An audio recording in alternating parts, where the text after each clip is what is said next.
Hello and welcome to the Sonic Cinema Podcast. My name is Brian Scuttle. Thank you for joining me at www.sonic-cinema.com, as well as the Sonic Cinema Podcast YouTube channel. I like the podcast, like the YouTube channel. Any place you listen to the podcast, rate, review, subscribe, and check us out. There's all sorts of great episodes that we've had so far this year, and there's going to be some great ones coming up this year too. I'm really excited about this lineup, and that's basically wherever you listen to podcasts. You can also check us out at patreon.com/Sonic Cinema, and you've got different tiers, have different rewards, whether it is leaving the collection and other early access, and film festival review blocks at the $1 level. At the $2 level, you get my Oscar nominations discussions, which is appropriate for what we're going to be discussing today, as well as my 10 favorite soundtracks of the year, which just came out the day that we are recording this. And then at the top level, you get all of that, as well as Life Soundtrack, where I look back at an album in my collection. Doesn't have to be a soundtrack, but more than likely it's going to be a soundtrack. And I talk about why it ended up in my collection and what really kind of stands out. And that's at patreon.com/Sonic Cinema. We've come to the point of the year where it's my annual Oscar category and 10 best films of 2022 of the year podcast. But like we did with last year, we're not going to be doing this just me talking.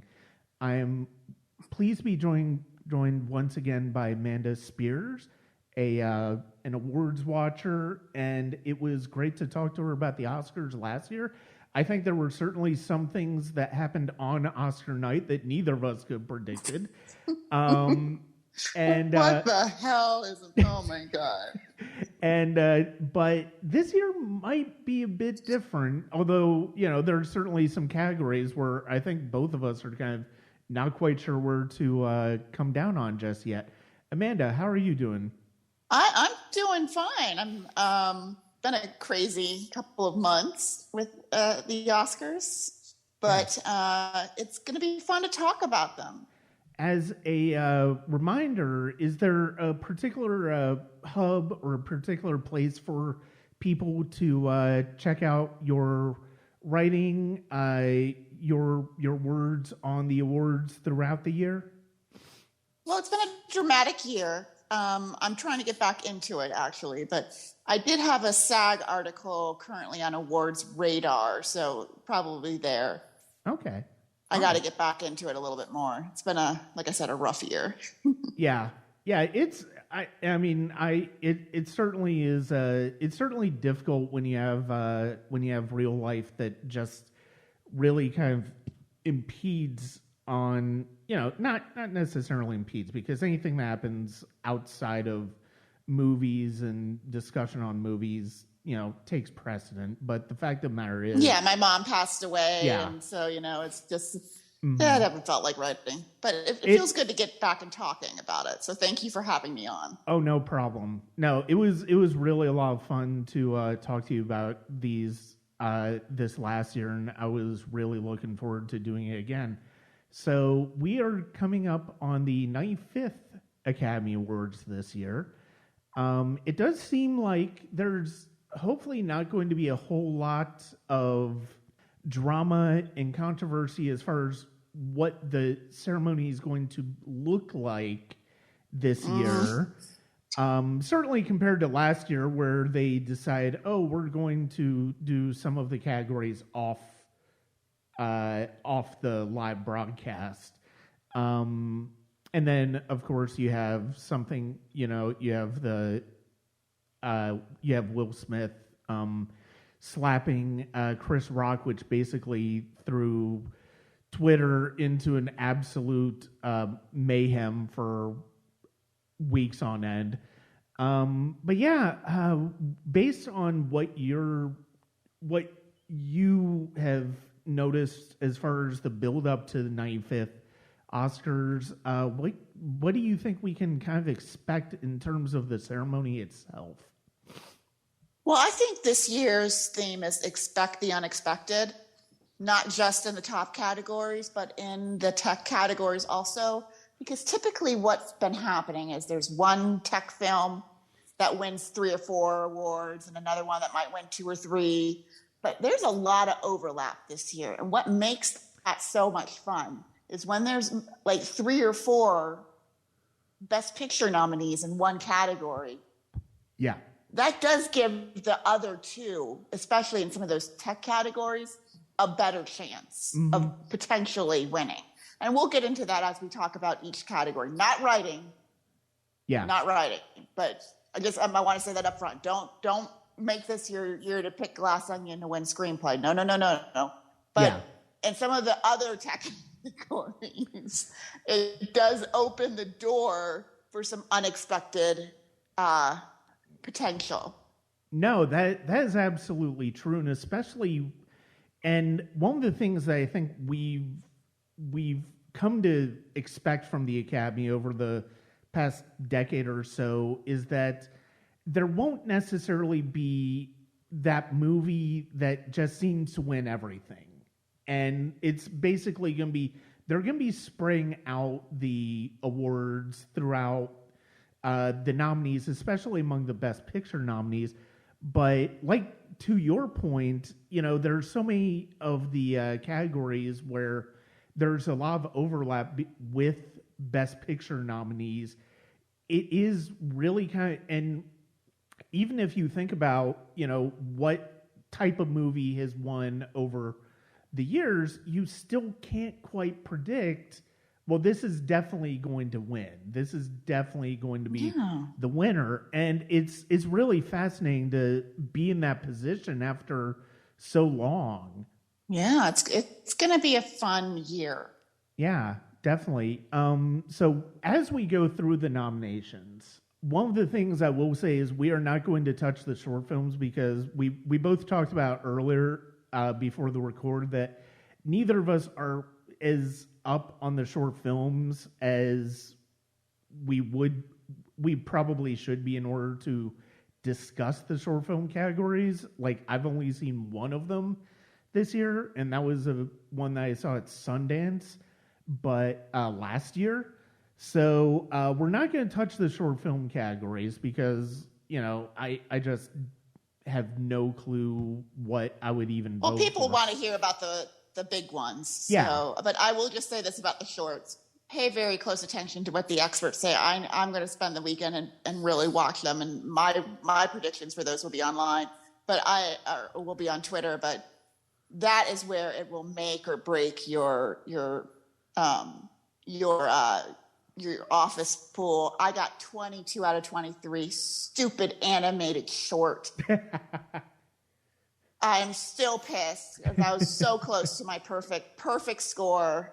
So I won't get into it too much. But anyways, I will just say, pay attention. If you're not going to watch them like we are, go and look at really what the experts are saying, or sometimes just pick the name you think is funny because sometimes that's really what happens. So yeah.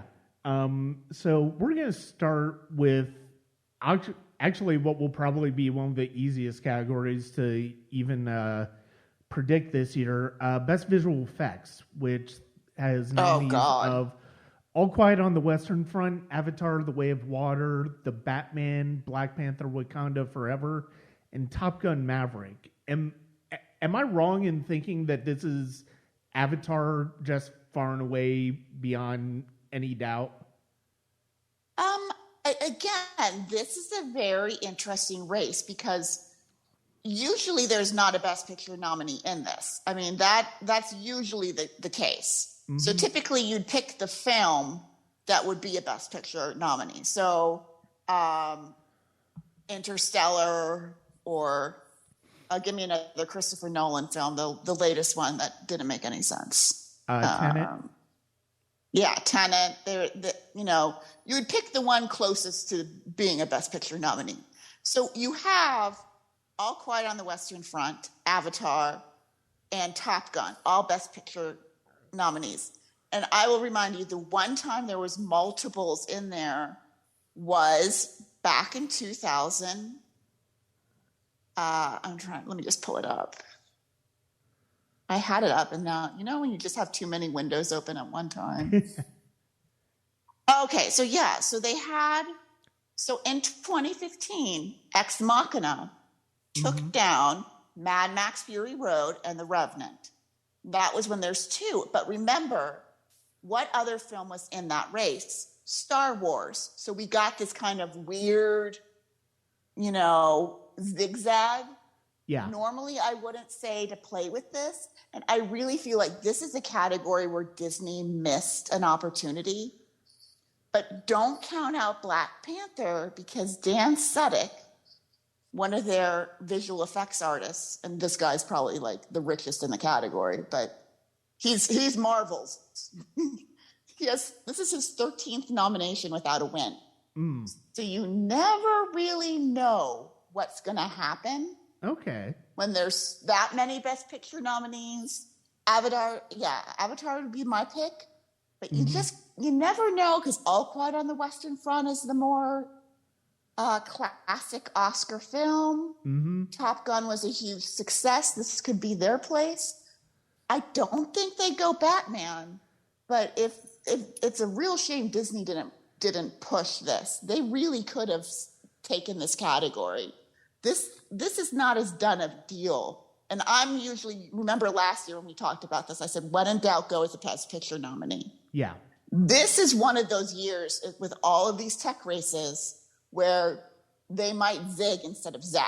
So yes, I'm going to go with Avatar, but I would not be shocked if any of these, well, except Batman, if any of the other three took it for that reason. Avatar just has the most effects, and that's usually the good way to go. Right. But I did want to bring that up. This is not a typical year because of the number of Best Picture nominees in this category. Yeah, that's a very good point. And this like you were saying, there are so many of these categories, and the next one is going to be a great example of this again. Last year it was just check off Dune. Everybody just don't even think about it. This year, you really could think about it and make a strategic bet, or pick a different film. Yeah, I mean, especially because the Top Gun did not get nominated in the category that many predicted it could probably win, which was cinematography, and we'll get there. But the question, this is one category. One more thing I want to say on this, and then I will stop, is when we talk about diversity at the Oscars, this category is all men, and there are 4 or 5 names each. Yeah. For each of these films.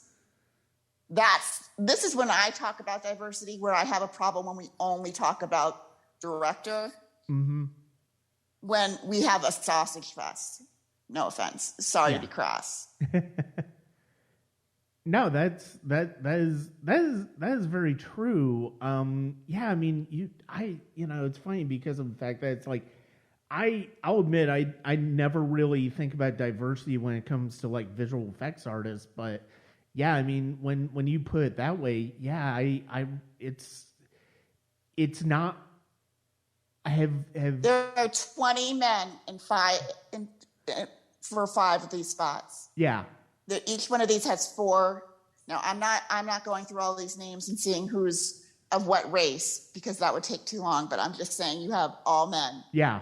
No, you're absolutely right. Has there been a female visual effects artist who's won? Not that I can think of off the top of my head. I'm sure there is, because again, there's like 4 to 5 people every year in each of these slots. Yeah. This isn't a solo gig, but still, when you really talk about diversity and actresses, is what really always annoys me. They go, well, I wanted a female director. I'm like, that's amazing. How about a female cinematographer? How about a female editor? How about a female sound mixer? No, that is an excellent point, and but yeah, it's also an excellent point that you brought up just almost how wide how much there are a number of ways that visual effects could go this year, and I do agree with you as far as the Batman. I have a feeling that unfortunately I just don't, as much as I love the Batman, I don't see it. I don't think there's a real pathway to win it in any of these categories. Partially, but it says as much on the competition it's against than anything. Yeah, yeah, and Black Panther was probably close to a Best Picture nomination. Yeah. So They really should have pushed it for this guy. I mean, one day they're going to push it, and he's going to finally get his. mm-hmm. But when you talk about somebody who's like up there Yeah. in nominations, this poor guy is at. Mm-hmm. I do feel bad for people when you're like 13 nominations in. Yeah. No, every year he gets nominated. No, that is an excellent point. So we are going to move to Best Sound, which has All Quiet on the Western Front, Avatar: The Way of Water, The Batman, Elvis, and Top Gun: Maverick. And this is one of those categories where, traditionally speaking, I would almost say, oh, just mark down Elvis because of the musical element. But honestly, I don't know. Well, it used to be, because there was sound mixing and sound editing. Yeah. Elvis would win sound mixing, like West Side Story would have won that last year. Yeah. But I think again, when in doubt, go for the most of everything. I think that All Quiet on the Western Front will pick this up again. They took down Avatar at the BAFTAs. I do think it's a big war movie. Yeah. It does make sense here. Mm-hmm. I mean, this is a fantastic group of five. I mean, even if I'm not as high on Elvis as a movie as I am the other four, I still think, where it counts as far as the sound mixing, it was a terrific job. And but yeah, I mean, the war aspect of All Quiet on the Western Front, I can definitely see that weighing out. I mean, and plus, all you have to do is look at the widespread affection that movie has below the line, as well as being a Best Picture nominee and Best Director. It's weird to me that Everything Everywhere isn't in this category. This is one I thought it would get. Yeah. Yeah, I think a lot of people were surprised by that. But, I mean, it's... This is a case where we have 4 Best Picture nominees and then the Batman, and so again, you can't rule out Batman. I mean, I can, but in this instance, there is a way that the love could split, and you're just kind of like left with it. Yeah, and that's not me being like, I love this movie. I don't. Mm-hmm. But typically it would go to a Best Picture nominee, and now there's 4. So This is not normal. No, it really isn't. I mean, you can honestly say that about a lot of the below the line nominations this year. This is really a diverse. Well, okay, it's not a diverse list. There's a lot of Best Picture supremacy in these categories. But that worries me a little bit. But hey, I mean, at least Avatar at least has a woman in its grouping, which is the only. Let me just check. Yeah, the only woman. Yeah. And there's 4 or 5 people in this, so you're talking about 20 people, 1 nomination. So. Yeah. I mean, this is, I mean, I can definitely see All Quiet on the Western Front because, I mean, if you just win BAFTA, it's got some overlap. Mm-hmm.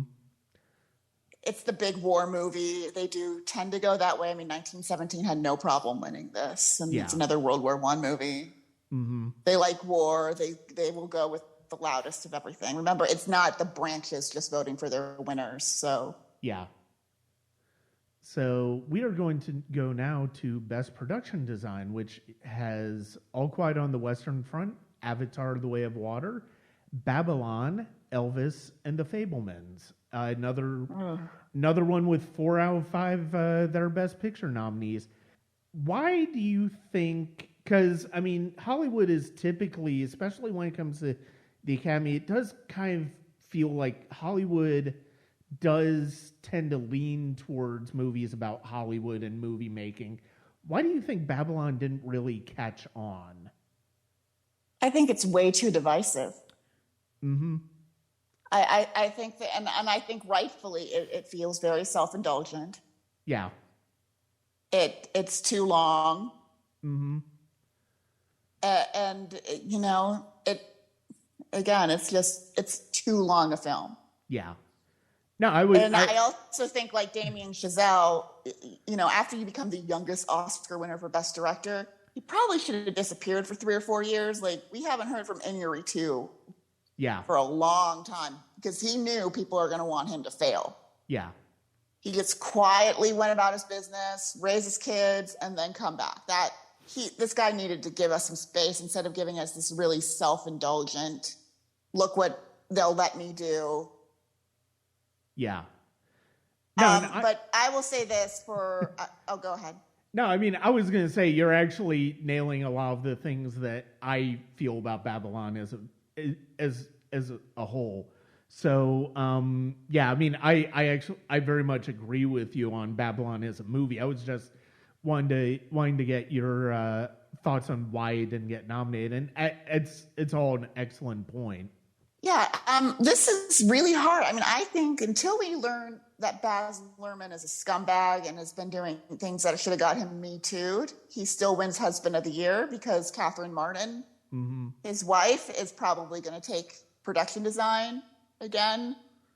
He, you know, I'll say this: production design and costume design historically do go together.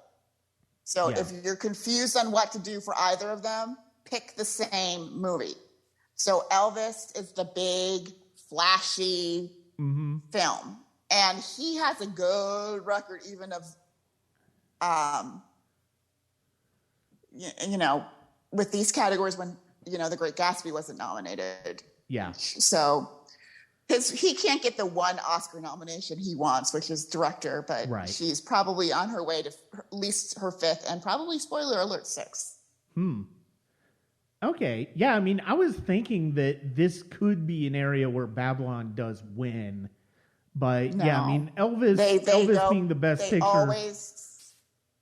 They love their best picture nominees in these categories. And this is one where even with a war movie and Avatar and The Fabelmans, they're not as flashy as Elvis. No. Oh, no, not in the least. No, not in the least. You know, Elvis is, if nothing else, a Baz Luhrmann film. So we come to Best Makeup and Hairstyling, which is All Quiet on the Western Front, The Batman, Black Panther, Wakanda Forever, Elvis, and The Whale. This is, we finally have a situation where we only have 2 Best Picture nominees. Yeah, that's rare in this. That's even rare. That's rare in this category. I'll tell you what. Oh God, who won the Critics' Choice? I'm trying to look that up right now. Oh man, let's see. 'Cause I'll tell you, this for me is one of those years where Brendan Fraser needs The Whale to win this category. Yeah. Not to jump ahead, but, and I'll explain my thinking on that a little bit later, but he needs The Whale to pick this up. He needs The Whale to take down Austin Butler and Elvis. Yeah. Now, it would just be a very good momentum builder for the film to pick up something else. And I'll explain why later. I'm a little bit stalling because I am, you know, scrolling through the winners because this just popped into my mind that yeah, I mean, the winner was Elvis at the Critics' Choice. Yeah. I believe that, yeah, Elvis won again for makeup and hair. I can't not pick Elvis, Mm-hmm. but I'm really, really hoping that it's The Whale. And again, this is one where I will say I will explain the rest of this later. But I did love the overall look of Black Panther, especially if they just gave this for one sequence, the funeral sequence. Yeah. And the makeup involved. They do spectacular work in this film. Yeah, and this is... But, yeah, this one's tough. This is tough because I do think it's Elvis, but Brendan Fraser needs The Whale to win this category. I mean, I understand exactly what you're saying because of the fact that, I mean, we've seen that actor makeup. We'll get that in the... We've seen that actor Oscar makeup combination several times over the years. So I understand exactly what you're saying. I'm going to go into detail about that when we get to Best Actor, but I'm just saying for now. That's fine. Yeah. Yeah. But I kind of have to go with Elvis, but I'm kind of secretly rooting for The Whale, and I think it is a race between Elvis and The Whale. Yeah. So now we come to Best Film Editing, which is The Banshees of Inisherin, Elvis, Everything Everywhere All at Once. For some, we're seeing that in these categories, Tar, and Top Gun Maverick. All Best Picture nominees. Yeah, which is... Holy Jesus. Well, this was the one category that the BAFTA gave it. And I do think this is one of those films where it does kind of live and die in the editing room. So I think you have to go with Everything Everywhere. I don't see another choice. Yeah. I mean, the only reason I might say Top Gun is because I mean, Top Gun is typically considered the movie that brought back people to the movies, which is not really true, but you know, it's had the most sustained theatrical run we've seen in a very long time, and they may want to reward that. That is my only reason. Well, I think they rewarded it by nominating it. I think they've rewarded it by giving it all these nominations, because let's face it, it's not like the first one was a Best Picture winner. So yeah, exactly. Personally, I think it's had its moment in just getting to call itself Best Picture nominee. So I mean, maybe sound. If you're just going to give it something to give it something. That's why I was thinking. It did win one Oscar. That's one of the things I was thinking as well. Yeah. Yeah, that's one of the things I was thinking as well. But yeah, I mean, maybe original song that could be a place. We will get there, because I definitely wanted to talk to you about that one in particular. But yeah, I mean, everything just from a pure film craft. I really hope Everything Everywhere All at Once wins. And there are some people involved from the first one who are upset with Top Gun because they weren't brought back. Right. And I kind of understand it. It's like, you've got one of the actresses who's like, I get it. I look my age. She played his love interest in the first film. Kelly McGillis. Yeah. Yeah, she's like, I feel like he could have just given me a phone call. And there's some people in the tech races too who are like, the film did get 3 or 4 Oscar nominations. I'm looking it up right now. This was before my time. Where maybe it would have been nice just to give those people a call and say, sorry, we're not bringing you back for this one. Yeah.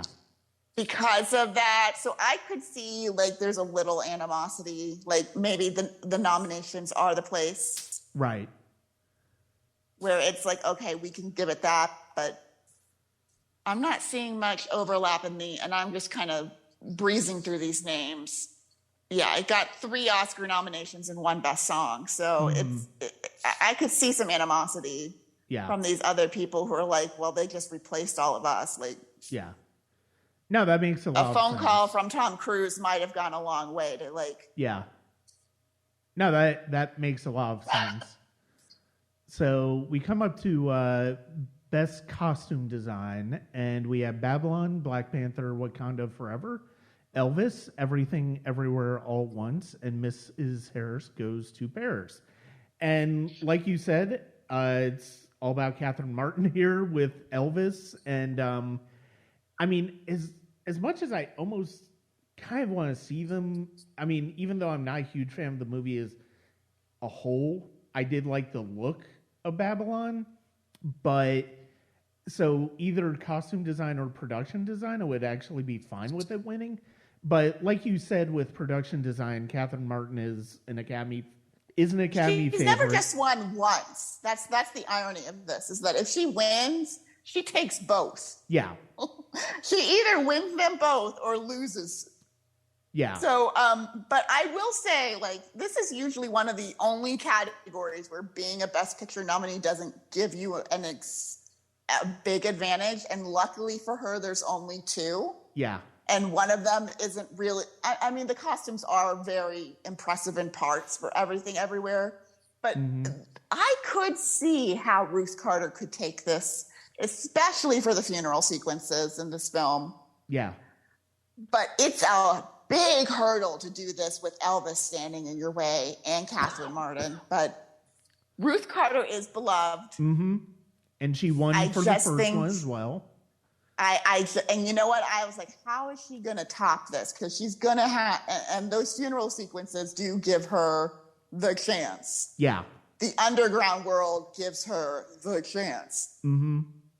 But it's a big deal to overcome a Best Picture nominee that's got someone as really respected as her Catherine Martin is. Yeah. So I wouldn't be surprised, because they might not want to give Elvis like a dozen awards. So maybe, but I would go with Elvis, and then I would say look out for Black Panther. Yeah. But it was lovely to see a contemporary film win this, because it gives hope to everyone. Like they really didn't, finally just go for the most costume, the oldest costumed film. Right. No, that is a good point. So we come to Best Cinematography, which is All Quiet on the Western Front, Bardo, Elvis, Empire of Light, and Tar. And honestly, this is a very surprising category, not because of who is nominated, but who isn't nominated. Because we do not get the Batman. We do not get Everything Everywhere All at Once. We don't have The Fabelmans. We don't have Avatar, The Way of Water. I think that's the one thing that I still, and we'll get to that, but it is kind of a weird list. I mean, I don't care about the Batman getting nominated. Okay, you left him out. Whatever. Damn it, this is hard for me. This one's really hard for me, because I'm looking at this list and I really want Mandy Walker to win. I really want to see a woman win this. Ever since Rachel Morrison was nominated, I had to wait 4 years in between that. That's too long. Yeah. To go. I always said that Roger Deakins was lucky the names weren't put on the ballot, because he might not have won that race that year if they 100% knew which film was the cinematography was from a woman. Yeah. I think this is another All Quiet on the Western Front.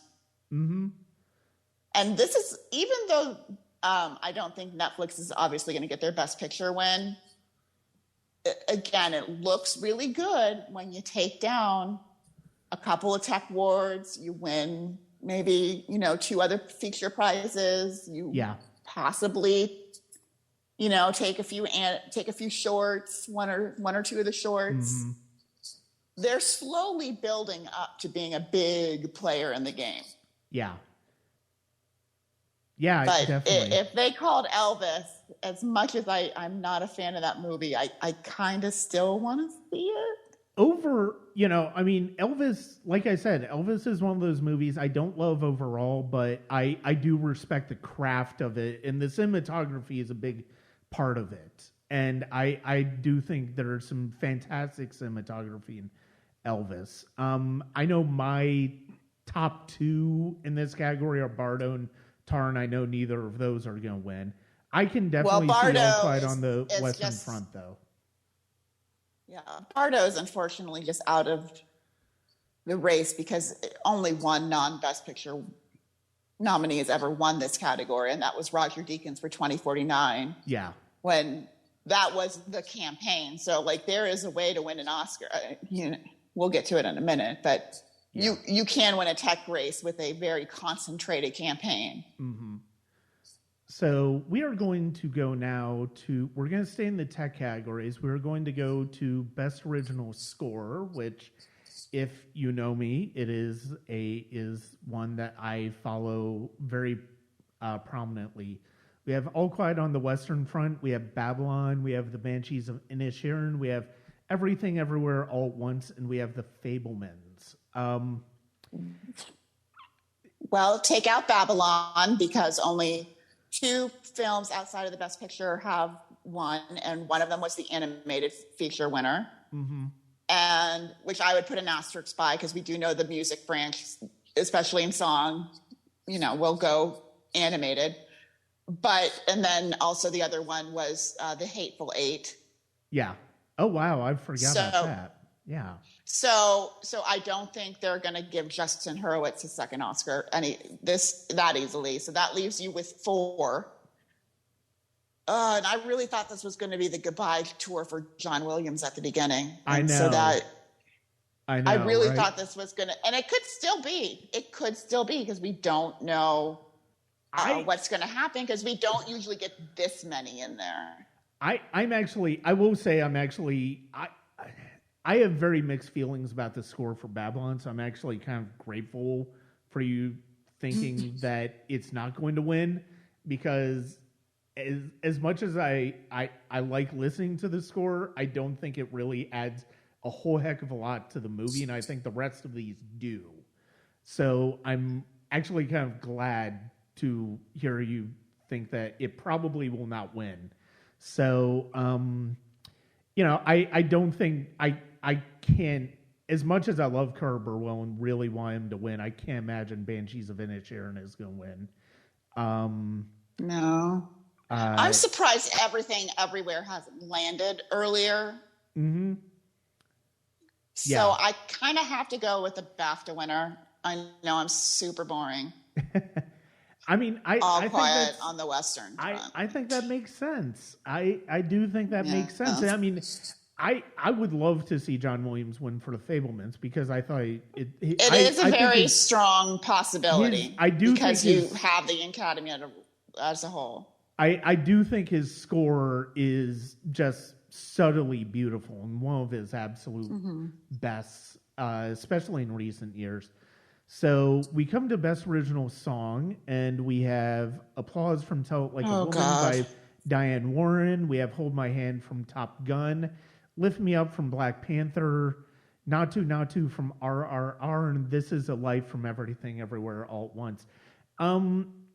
The one thing I wanted to ask you about RRR, I know why it didn't get nominated for Best International Film, because India did not select it as its contender. Why do you think it didn't land with the Academy in general? I mean, there's just so many movies. And when the Academy doesn't have to see it for an international feature, I think it just kind of got pigeonholed, unfortunately. Yeah. And you have to remember that the song branch is very, very, you have to go to a ballroom in California, listen to these songs and rank them, and then they pick their top 5. Like, this is a very complicated procedure getting nominated. This is also the other category where being a Best Picture nominee from a Best Picture nominee gives you no advantage. Yeah. You will lose most of the time. Yeah. That being said, this is also a category which has really illustrated Netflix's weakness.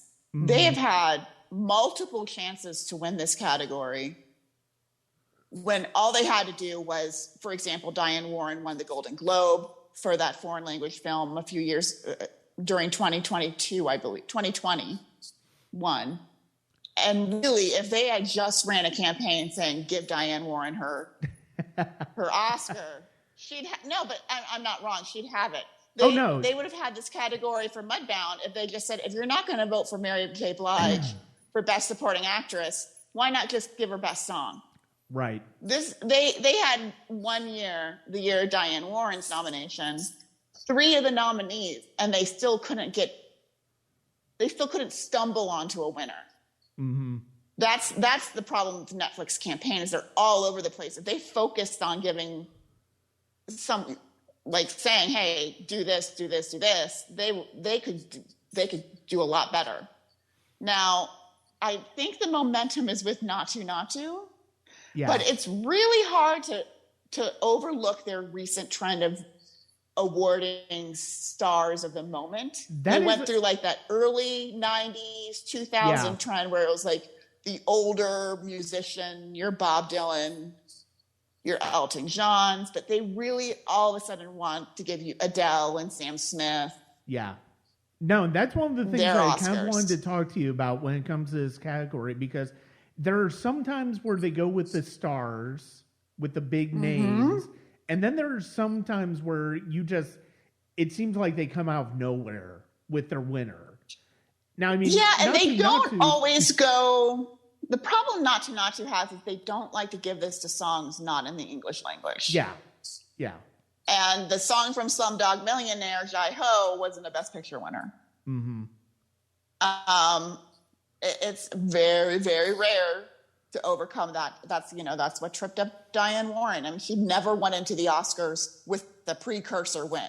Yeah. Like that's a big deal for her. That was a very big chance for her. Oh, that so pisses me off about Netflix. Sorry. But I'm still surprised that Rihanna lost the Golden Globe. That's just really hard for me. Mm-hmm. And Naatu Naatu has won. And yeah, the 5 have changed, but Hold My Hand and Lift Me Up haven't taken anything. Yeah. But you can never really count them out. And Rihanna's going to show up. So, her people were smart enough to make sure that it was announced. Mm-hmm. Did she perform it during the Super Bowl? I was sick, so I don't know that I don't know if she performed it during the Super Bowl, but I have been thinking I have been thinking that because of that Super Bowl performance, you could see that momentum from that Super Bowl performance carrying over. Yeah, I think it's too early to give Lady Gaga a second Oscar. Mm-hmm. I know it's not impossible. Again, this is the one category that Top Gun won the first time. Why don't you write a song with Diane Warren again? Come on, Well, and it's interesting. Anyways. It's interesting because of the fact that I love "Hold My Hand" as a song. I think it's a terrific song, but it didn't take off as like the song of the summer from a movie. The way I think a lot of people expected it to be.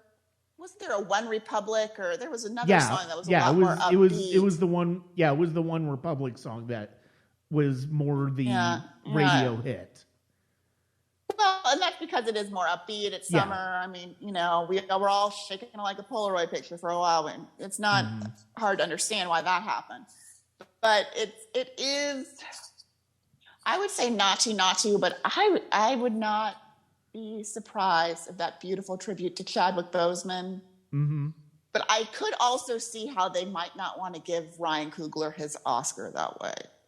Yeah, I could just see that where it's like, sorry, bud, we know your film is coming. Yeah, we're not going to cheapen you with this. I think that's a very, very fair assessment about that. But it's. I mean, I want to say Naatu Naatu is going to be. It is very upbeat. Winner, I watched it on YouTube. But at the same time, it's like you just. And for exactly the same the reason you said, as far as the fact that it's in a foreign language, and then you have it's not xenophobic to point out the Academy's voting trends. That's all I'm saying. No, it isn't. If you go on the Wikipedia page for Best Original Song, they make a special note of that as themselves. It was like there's only been 3. Yeah. in 94 years. So you want to really take that bet when one of them was attached to the biggest picture. Yeah. To a best picture winner. It's like, okay. I mean, the thing is, it's like, I know this, and we haven't even talked about the Everything Everywhere All at Once one, which is a good song, but I just don't. And while I think a lot of people agree that it works with the film, it's not necessarily something you remember either. This song hasn't gotten nominated anywhere else. This is like an 11th hour nomination for it. I was really pissed that Good Afternoon from Spirited. I just love that Pasek and Paul. I thought that movie was brilliant. It's just such a shame they have a bias against Christmas movies because that should have been a Golden Globe nominee. That was the most charming film. I would have just loved to have seen Ryan Reynolds and Will Ferrell get up there on the stage and sing that song. Yeah. But, you know, I don't get to pick the nominees. But I would say Not To has the kind of momentum. It's got a lot of views just on YouTube. I think people are just going online to look it up. Yeah.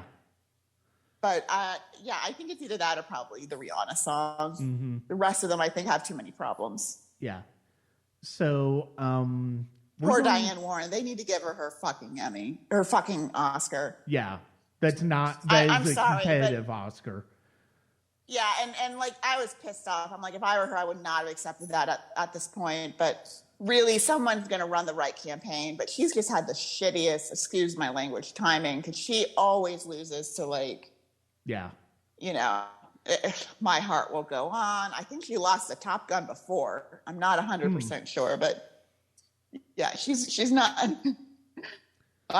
It's a hard road for her, but I you know, she doesn't even have the Grammys she would have. And one thing I will say, since we are an original song and we're talking about all these like songwriters, the one thing that like Stephen Sondheim has that like, you know, Lin-Manuel Miranda doesn't have or Pasek and Paul don't have, and that's a top 4 Grammy win. Just throwing that out there. That's what makes you a great songwriter, is if you do songs for movies or Broadway and you can get like a Stephen Sondheim or an Alan Menken who can, you know, take Best Original Song. That's when you know you've really broken through into the zeitgeist, not Rihanna getting her song in there. But that's my little, you know, in memoriam to Stephen Sondheim is say what you want. But he has something that all those other composers are still chasing right now, who are coming into their own. Because we do have a lot of great ones out there right now. They don't have a top 4 Grammy. Yeah. All right. So we are. I know you like music, so no, that's my fine. music thing. That's fine. I only care about the categories on the Grammys that they never televise. So I'm like, what one best Broadway recording? Like.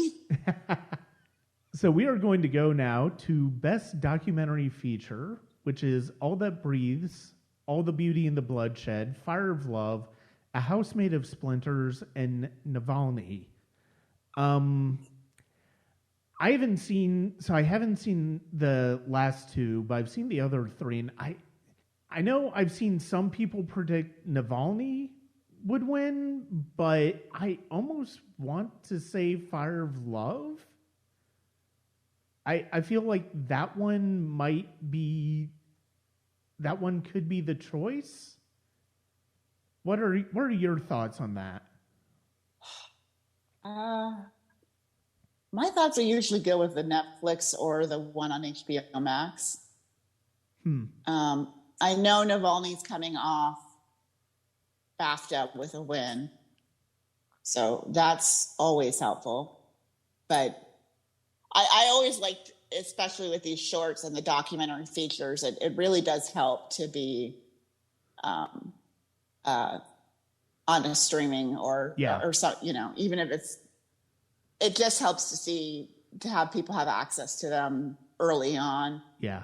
But right now, I think I am going to go with Navalny. That was the one I gravitate towards. Yeah, I still need to catch up with that on HBO Max. I just watched All That Breathes on HBO Max because it just landed on there this past week or couple Yeah, weeks and I ago. mean, this is a very So, timely documentary about. I watched Navalny, and it's about the poisoning, and it gives them a chance to do the anti-Russia thing. yeah. So, and I'm surprised that they like completely banned Russia, because they had no problem awarding the Soviet Union back when it was foreign language film, foreign language. Mm-hmm. So, I mean, I get it. We're in the middle of this, but it Yeah. is a little, not like anyone's watching any Russian films anyways, but still. Right. So now we come to Best International Feature, which is All Quiet on the Western Front, Argentina 1985, Close, EO, and The Quiet Girl. I mean, All Quiet on the Western Front. Yeah, I mean, just because Don't of the sheer amount. think about it. Yeah, just because of the sheer amount of other nominations. I mean, here's the reason why you have to pick All Quiet on the Western Front. Until there's 2 foreign language films nominated. Yeah. You have to, or International Features has two films in that category. A movie nominated for Best Picture has never lost International Feature. Yeah. Never happens. Mm-hmm. So you have to go with All Quiet on the Western Front. Don't screw up your Oscar prediction pool by making some weird prediction. Yeah. No, this is going to Germany. I think the original, The Grand Illusion, which is, with the first original, there's a lot of ties to All Quiet on the Western Front. Mm-hmm. So, but it was one of the first. I mean, you're kind of. I don't need to give you my film 101. Yeah, no, I mean, it like she said, if it's nominated for Best Picture in International Feature Film category, go ahead and just write in pen for the don't Oscar. think, just do it. And that could actually be said about the next category, Best Animated Feature, as well. We have Guillermo del Toro's Pinocchio, Marcel the Shell with Shoes On, Puss in Boots: The Last Wish, The Sea Beast, and Turning Red. And even though none of these films are nominated for Best Picture, this is another Netflix win, I feel like, for Pinocchio. Yeah. Netflix is going to have a big night. It's not going to take Best Picture, but it's going to have a big night. Yeah. Just go ahead and mark and pen. Yeah. Guillermo del Toro. I do wish. I do kind of wish this category would get away from just like more family-centric type films. I mean, well, this is going to do it. Well, and Pinocchio is certainly a dark adaptation. It's definitely not Disney, but I mean, I'm thinking of stuff like, I'm thinking of along the lines of Richard Linklater's animated films. I'm thinking about Mad God, Phil Tippett's movie from this past year, which never will have had a chance, but it's still a tremendous piece of animated filmmaking that I would love to see get nominated. But yeah, I mean, Pinocchio is a lock there. It basically, I feel like it's lost yet. Yeah, so. And it's basically been that way, I feel like, since the movie came out. So, we are now coming up to the major categories, and we are going to start with Best Adapted Screenplay. All Quiet on the Western Front, Glass Onion, A Knives Out Mystery, Living, Top Gun, Maverick, and Women Talking. So you can't win this category without being nominated for Best Picture. So do not pick Living. Sorry. Thank you for playing. And Glass Onions, again. Thank you for playing. I loved your film. But no. Don't pick either of those two. My personal preference would be Women Talking. I thought it was more like a play. It felt almost like a play to me. And that has had problems in the past. We Steve Jobs, I don't think The Hateful Eight was even nominated, where that really felt like a, Yeah. No, this feels like to me, like you put this on Broadway, it's like, oh my God, everybody's going to win a friggin' award.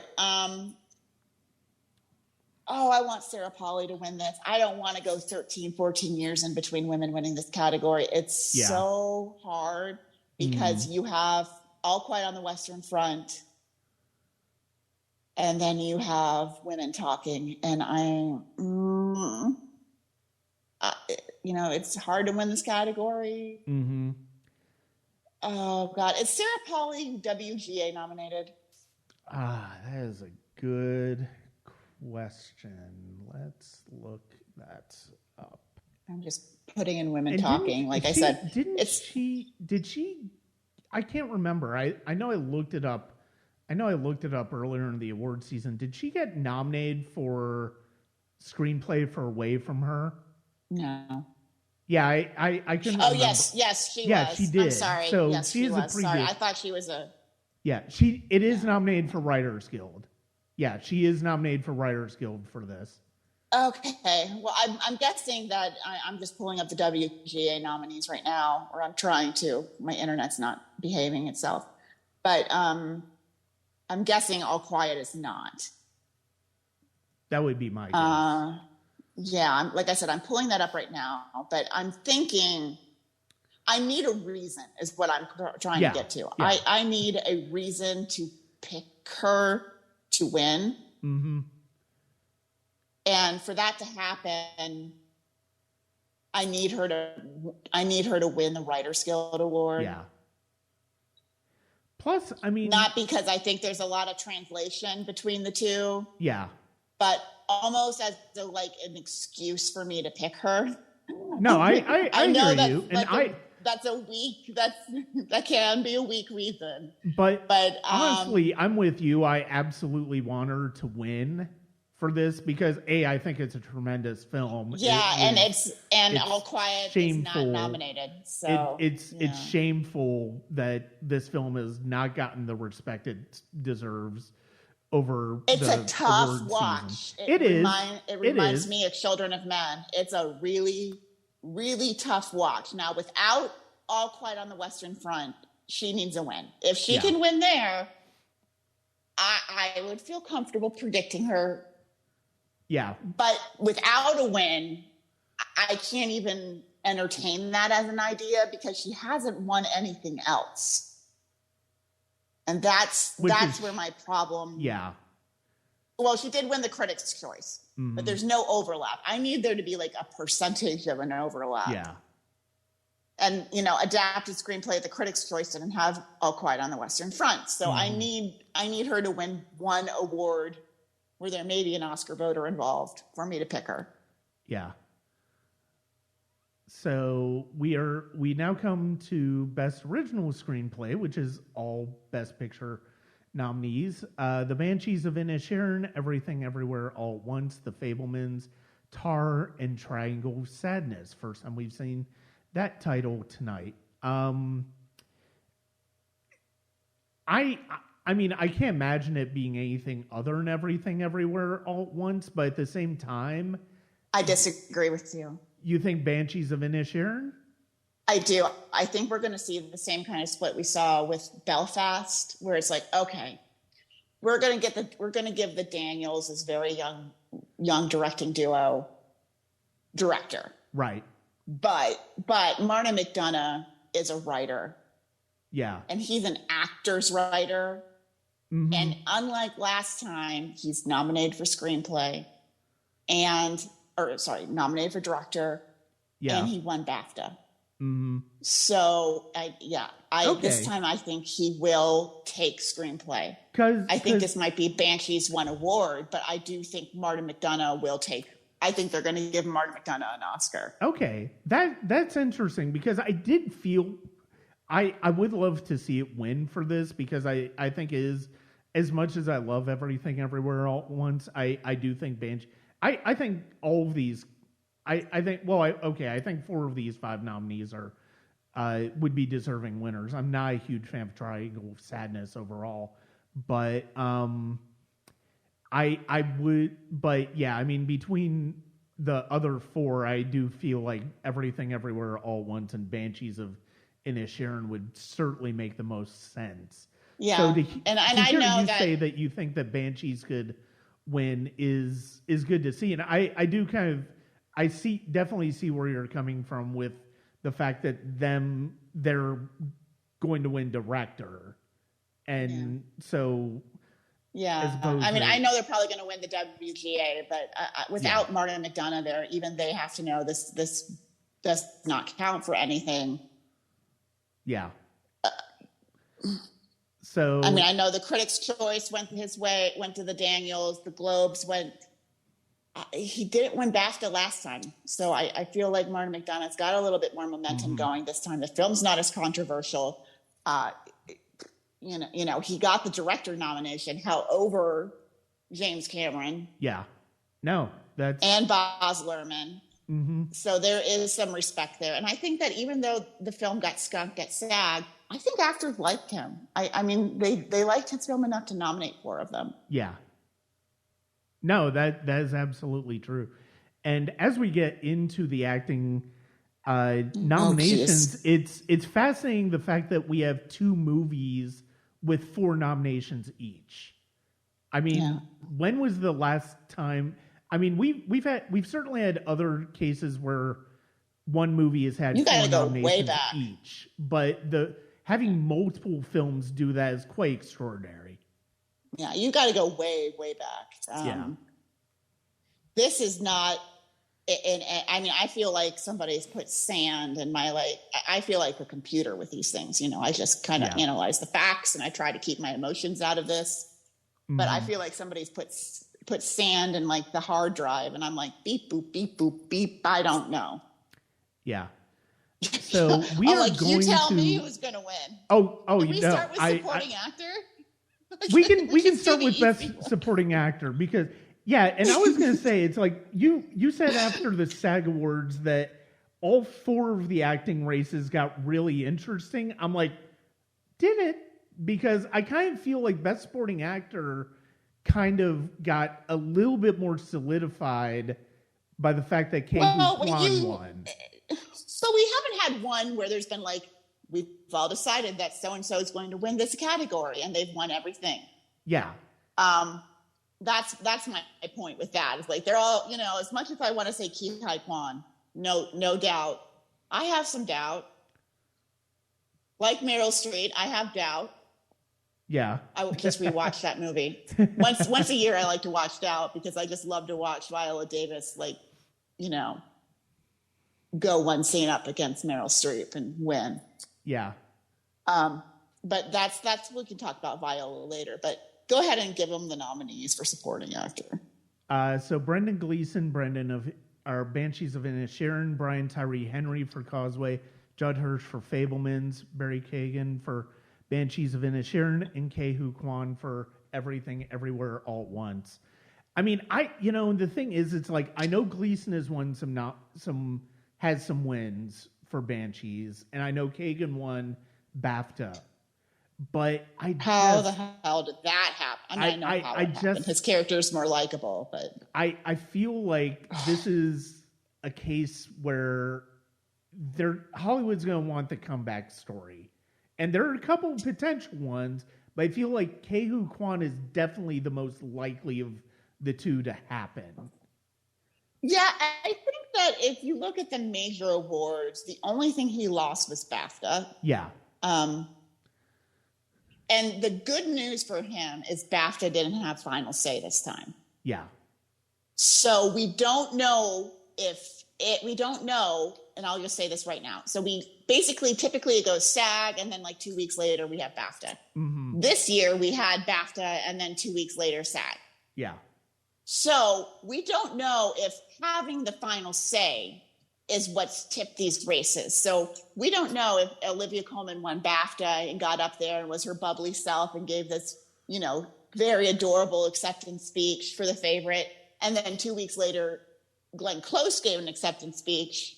Glenn Close hopefully isn't listening to this because they'll drive her to drink. But we don't know if that would have made a difference. Right. We just don't know. Mm-hmm. With that being said, the good news is that it's been a little time. Ke-Huy Quan has given another really decent acceptance speech.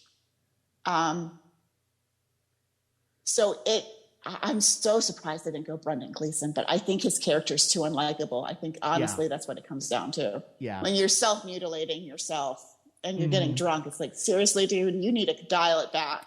Yeah, I think he needs like lithium or something. I think for Gleason in this case, the nomination is the reward, because I do feel like it's kind of overdue with him because he's been doing tremendous work over the years. But I thought at the same that with time, his son also Golden Globe nominated, they would have awarded him. Yeah. I really honestly believe that, like, with him and Domhnall Gleeson both nominated and sitting at the same table, like, they would have just given him that big moment at the Globes. But then I started thinking about it on my second watch, and I'm like, oh no, his character's too unlikable. And Barry Keoghan, you just like the guy. You can't help but like him. But good for Apple TV Plus. For getting Causeway. Brian Tyree. Yeah. Yeah. And he's not terrific J-Law. in the film. Like, he is. They didn't go for J-Law. So we have to really, obviously, he doesn't have 400 friends throwing screeners for him. Yeah, we're going to get to that. We're going to get to it, but I'm just saying, sometimes just being on a streamer helps. And obviously people saw Causeway, and they probably did see it like I did. I was like, oh, Jennifer Lawrence is in this. It's Christmas Day. I got to watch something. Okay. Yeah. And then you're like, Brian Tyree Henry, Brian Tyree Henry, Brian Tyree Henry. I mean, I love Brian Tyree Henry. Oh, my God. I've talked about it on he's other great podcasts. in everything he does. I've talked about it on other podcasts, so he's probably one of my favorite character actors and supporting actors in movies. I think he's got two Emmy wonderful. nominees. He's got 2 Emmy nominations for Atlanta, and he was on This Is Us. Yeah. Yeah. But he's good. I do feel hopefully. I feel bad for Paul Dano. I really do feel bad after that SAG nomination. It's like, what does this young man need to do? Yeah. I'm not young anymore. But this actor deserves some recognition because I mean, just what he did in the Batman, like that whole movie, it's like they needed more of him. Mm-hmm. He was amazing. I love in his Judd 10 Hirsch. minutes of screen time. Yeah. I love Judd Hirsch and the Fablemans, but I will have definitely switched out him with Paul Dano if it was between the two. I think Paul Dano and the Fablemans was just unbelievable. Yeah, I agree with you, and I just don't understand what it's going to take for him to land. Yeah. If that makes sense. No, it does. It does. Because, when you think about There Will Be Blood and Little Miss Sunshine and everything, it's just like, what is it going to take to break through for him? Yeah. No, I mean, absolutely. So we are now going to go to Best Supporting Actress, which is always feels like it's better when it's more chaotic and you can't quite figure out which way they're going to go. You have Angela Bassett Just for Black draw a Panther name out of the Wakanda hat. Forever, Yeah. Hong Chow for The Whale, Carrie Condon for Banshees of Inisherin, and Jamie Lee Curtis and Stephanie Hsu for Everything Everywhere All at Once. I feel like Hong Chow is the only one that you can probably categorically say that she's not going to win, which is disappointing because I think she's fantastic in that film. But but I think it's also Stephanie Hsu. You can go ahead and God, this category is good though. Oh my God, just draw a name out of the other three, and I'll just make the argument for it. And I was thinking that maybe Carrie Condon could win here as the one win for Banshees, but I can see her winning here as well as screenplay as well. Here is the problem that both her and Bassett have, is that on the night it mattered the most. In the 2 minutes it mattered the most in her career, Jamie Lee Curtis delivered the performance of her life. Yeah. The last at that SAG. Yeah. She delivered the performance of her life as the closing argument to supporting actress. She has no shame about being a Nepo baby. Mm-hmm. She went the opposite of Laura Dern with your parents can be your heroes. My parents hated each other at the end. But Yeah, on the night it mattered the most in her career, Jamie Lee Curtis did what most people couldn't do. And, Angela Bassett had her chance. Yeah. And she was there, but she rambled on 10 extra seconds with her, I got to thank all my people stuff. Mm-hmm. Here's the thing we don't know is, does it matter that BAFTA followed SAG? Yeah. It worries me about Carrie Condon. But the one other thing that makes me a little less worried is Banshees had a really good night. Mm-hmm. And yes, the film is in Ireland, but something about being in Ireland or England or Scotland. Oh, yeah. When it comes to the BAFTAs, they really treat that as like one. It doesn't matter if you're in Northern or Southern Ireland. They really just kind of lump all three together. Mm-hmm. And go with flag waving. When I say patriotism, when people are like, but he's Irish, I'm like, not in the eyes of BAFTA. If you've got the right accent, you're in. So for her, she's still got a chance, but she's kind of lost momentum. Yeah. I don't think she can get past Bassett and Curtis. And what Bassett did was very strategic, because she took a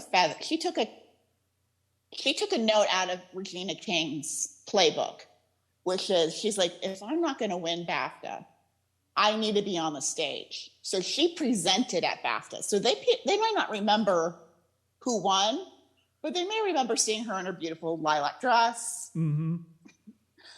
She presented director. They might remember seeing her there. So it is hard, because Jamie Lee Curtis did give the closing argument. Yeah. And who wouldn't want to see her tongue kiss Michelle Yeoh at the end? I just, she's worked with so many people. Yeah. It's so hard. I keep going back and forth between these, because I picked her to win the Golden Globe thinking she's, they loved Children of Celebrities. Yeah. I keep going back and forth. Literally, I could pick a name out of a hat out of those three and probably have as close of a chance. Yeah. Of being correct. I don't know. It's one right of those now, things. I'm thinking Curtis, but I can't remember a race that's been this chaotic. And Angela Bassett, yes, she's won the Critics' Choice and the Golden Globe, but there's not a single member with overlap between those two with the Oscars. Yeah. And especially in the acting categories, it is kind of important to remember that actors make up the vast majority of the Academy. Mm-hmm. So that is always an important thing. And then to remember. you also have to remember, no film that's won 3 acting awards has ever won Best Picture. Mm-hmm. So this also becomes a point where you have to strategically start making your predictions. Like, okay, we all know Everything Everywhere is winning Best Picture. Yes. So how good of a night is Everything Everywhere really going to have? And that's one of the things that I did kind of want to get to, because a lot of people mention the fact that, like, we could see a film that wins Best Picture that wins more than 4 Oscars for the first time since, I think, Slumdog Millionaire, I think, is the last one. Well, Birdman won cinematography, writing, directing, and picture, so it won 4. Yeah, but I don't think anything has won more than 4 that won Best Picture since Slumdog. I think that was it. I'd have to look through the list, but yeah, you might be right. It's maybe The Artist, but I think I think because I think that only won. I think it won costumes and then like director, actor, But it's been a while. But the point is, it's been a while since we've had that happen. That's what.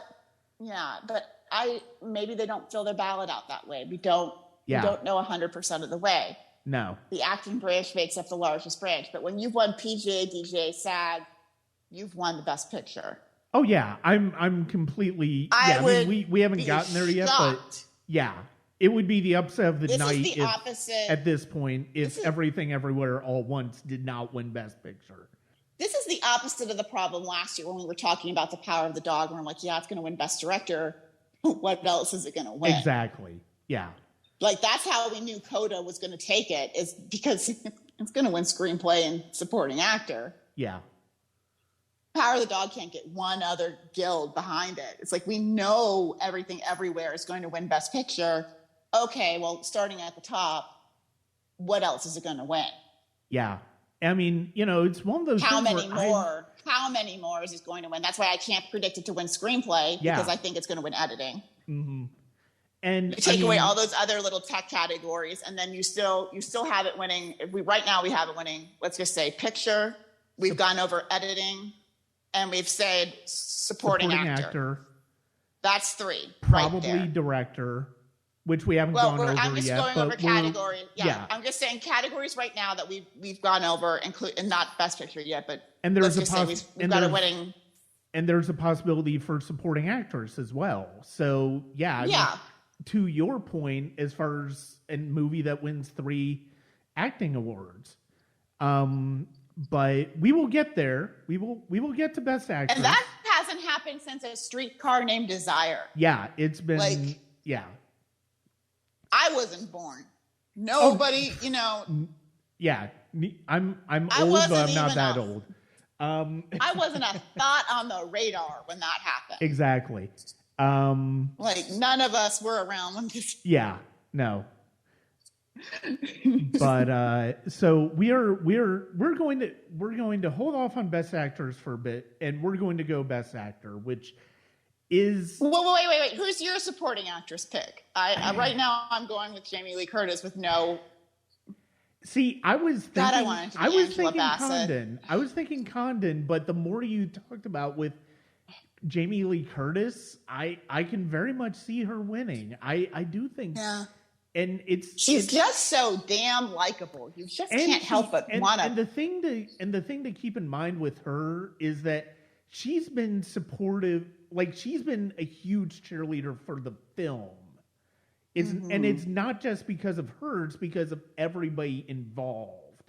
And I think that she's practically got Stephanie Hsu nominated. Like, she was just that out has there. to play a role into it.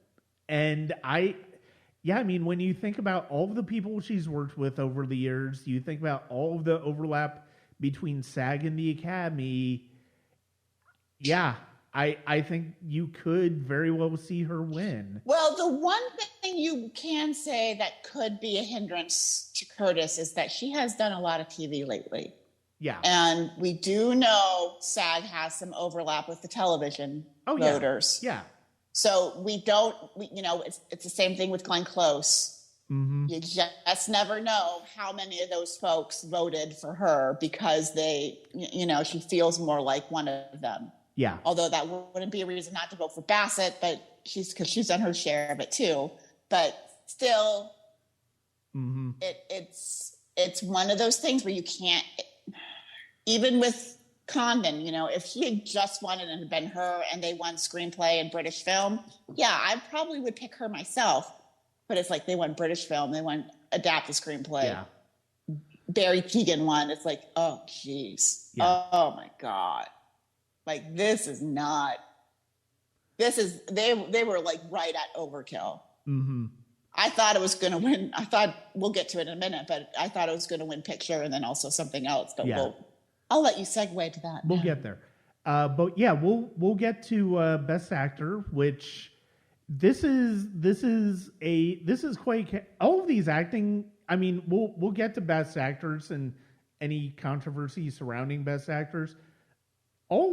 All of these categories are actually very well rounded in terms of the performances. I mean, I know a lot of people have said, "Oh, Jamie Lee Curtis, it's not that big of a role. What is she even doing there?" She's freaking amazing. She's really good in a largely comedic role that also has some seriousness, which is something to be said for that. And that's something that kind of plays into, especially with supporting actors. Like, supporting actors has been a place where if you've got that combination of comedy and drama, it improves your odds.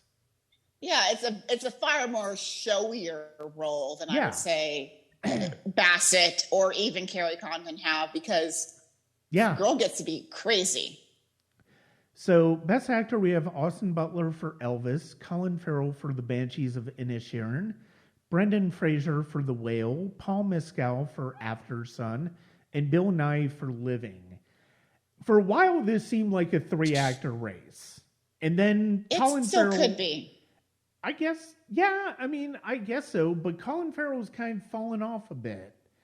And well, I think the one thing we can say is Bill Nighy, I hope you've enjoyed being a nomination. He's a long running actor. This might, I hope it's not his only nomination, but he is a little up there in age. Yeah. That being said, congratulations for you.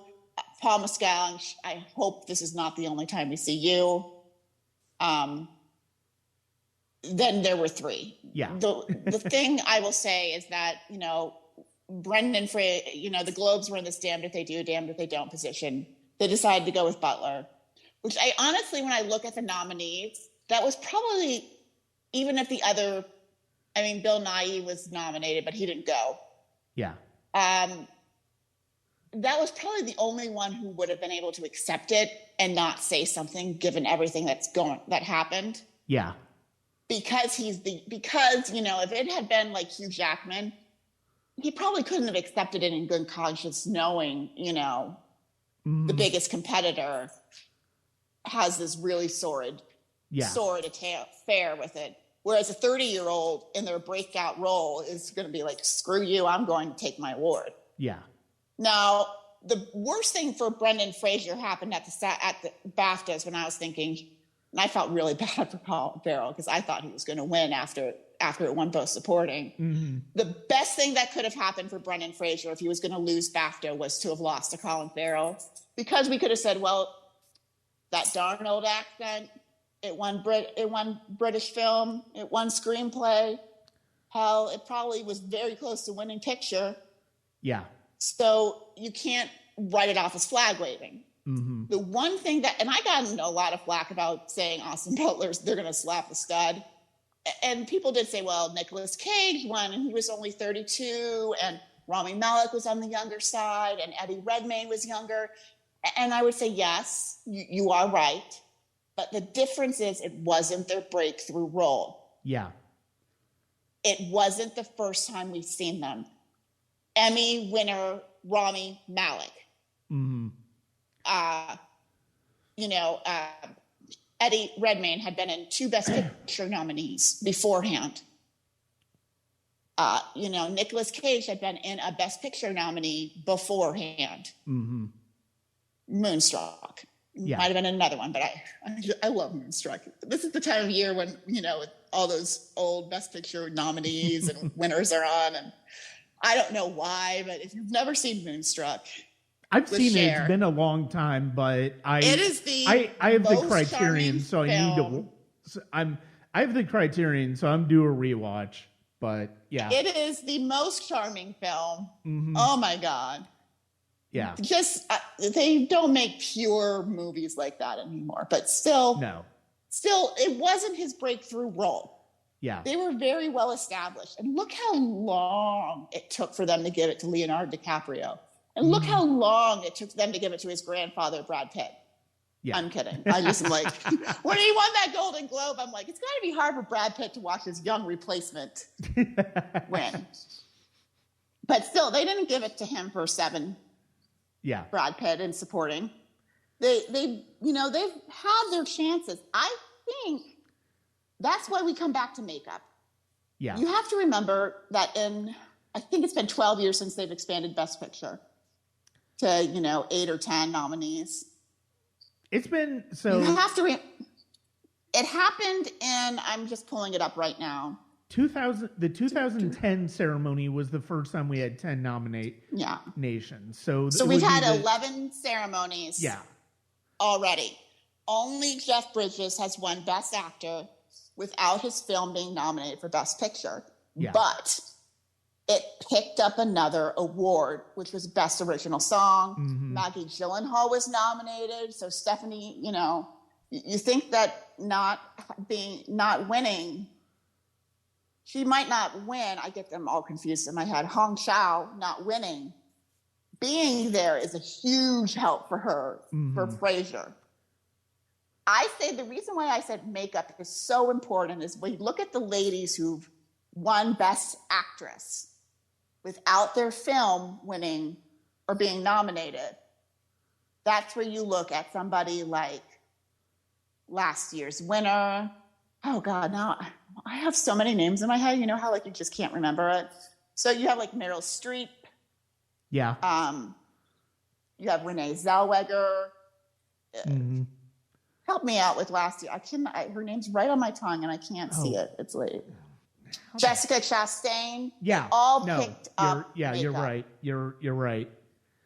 They all picked up makeup. So this category usually is like one where like if you got to go to the bathroom, you got to go.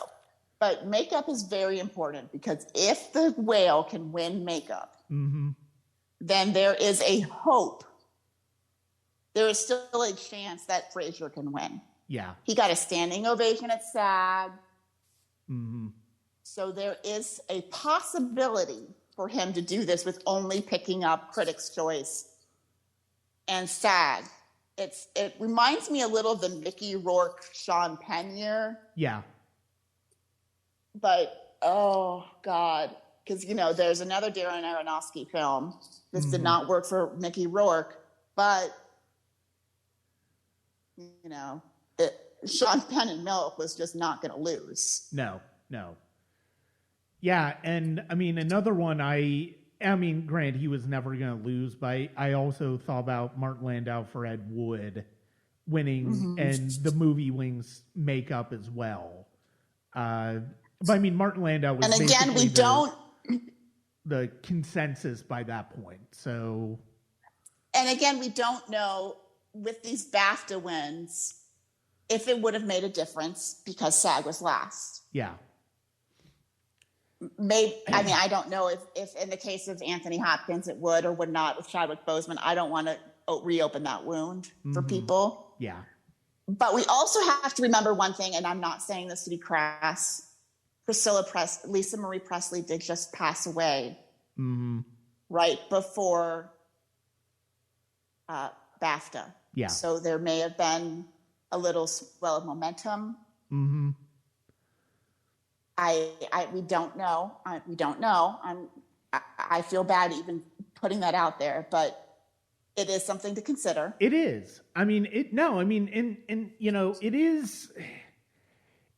is difficult. I think anytime you have a situation where somebody who's so intimately involved in a movie passes away and that movie gets built up in terms of success, in terms of whether it's financial success, whether it's award success,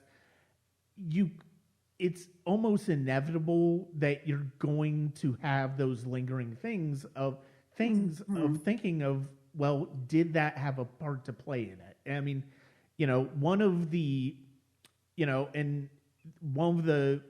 more recent examples as far as awards, I mean, is you do have Chadwick Boseman, but you also you can't help but wonder about Heath Ledger for the Joker.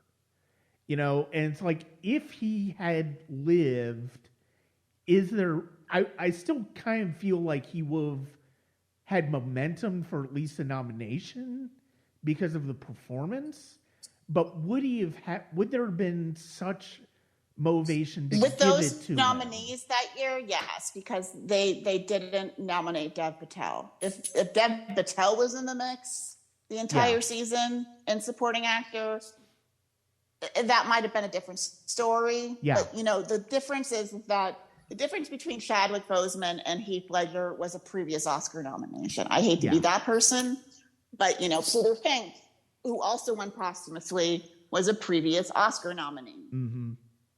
So you're welcome to the club nomination. I mean, even somebody like no, I can't. James Dean, who had 2 posthumous nominations, couldn't win. So it's tough, but it is also, he's very young. 31 is really young. Yeah. To give this to him, and it's also going to set him up to fail. Yeah. I mean, he's going to have to carry this around with him forever. Every performance. I mean, look at Adrian Brody. Yeah. Yeah. I mean, I think Adrian Brody is a very talented actor. But his best performance, and yes, he did deserve to win, but he's carried around being the youngest winner his entire career. Yeah. And going out there and doing that accent every time you talk is not helping it, because people are like, what are you doing? No, I agree with that. It's like, yeah. My gut goes with Frasier just because of SAG. I kind of feel like the momentum of SAG is going to, but also it's another comeback story. Now, yes, Austin Butler is playing a musical icon. It worked for Jamie Foxx. It worked for Rami Malek. But it like worked you said, for Reese Witherspoon. Yeah. Yeah. But like you said, it also is one of those situations where he's also very young. And this is his breakthrough performance. Like, yeah. I can't think of anything. Apparently he was in Once Upon a Time in Hollywood. Yeah. I can't tell you who he played. I actually just rewatched the movie today. He played part of the Manson family. He played the main guy. I figured that much. Manson family. But yeah. That was basically it. So yeah, and this multi-layered performance apparently on the Carrie Diaries. But yeah, I mean, my gut says Brendan Fraser. I just kind of feel like that. But I mean, also I am. I can't count out Farrell. No, you just never know. Just because this is his first nomination after forever, and you feel like he's somebody who probably should have had a nomination by now. Well, I mean, I in Bruges, he was very good in Bruges. He's been around a while. He's really, and he had 4 movies out this year, and he was great in all of them. So he's really become the actor we thought he would. Yeah. And he's not interested in being famous. He's not out there doing his little antics. Those days are behind him. Yeah. So yeah. And it's hard. You can never say never. No. But yeah, I mean, I think right now my gut does have to go with Frasier. I do think that makeup, to a certain extent, I do think that makeup nomination comes through with the win. And yeah, I mean, I kind of see where you're film to win that category. I see where you're coming from. And the fact is, it's like if it was just him being nominated, yeah, you're right, it would be one thing. But it's not just him. It's also got these. And remember that even when Cate Blanchett won for Blue Jasmine, her co-star was also nominated, Sally Hawkins. And that's a big deal. Yeah. It helps because it at least proves there's some support beyond you. Right. That was all. I mean, only Julianne Moore won with only herself being nominated. Yeah. And that's a far, far harder hill to climb. Mm-hmm. So, yeah, it's. I mean, man, now that you talked about it, it's like, yeah, I do think it is still a third. It all comes down to makeup. It comes down to makeup, but it really is kind of, you can see Farrell sneaking in there. I mean, between those two, but I mean, I do kind of feel like the first. But it's the same thing with Condon. She could sneak in too. Yeah. So it's just a. Yeah, these categories are not easy this year at all, and we're arguably going to get to the hardest of the ones in Best Actress with Cate Blanchett for Tar, Anna De Armas for Blonde, Andrea Riseborough for To Leslie, Michelle Williams for The Fablemans, and Michelle Yeoh for Everything Everywhere All at Once. I'm really, really upset about this for one reason. This whole Andrea. Riseborough. Yeah, I am for one reason. Is that because there are other races out there other than black and white. Yeah. However you want to put this, that the inclusion of a Hispanic actress and an Asian actress has been overshadowed by this. Yeah. And that's unfair to both of them, especially Michelle Yeoh at her age. Mm-hmm. Not to make this about age, but Anna de Armas is in her late 20s, early 30s. I don't know. But, when you're in your 60s, there's a chance she might not get another chance at this. Look how long it took her to get nominated. Yeah. She should have been nominated for Crazy Rich Asians. She should have been nominated for Crouching Tiger, Hidden Dragon. But let's just go with the most recent one. Let's not go 30 years back. But still, this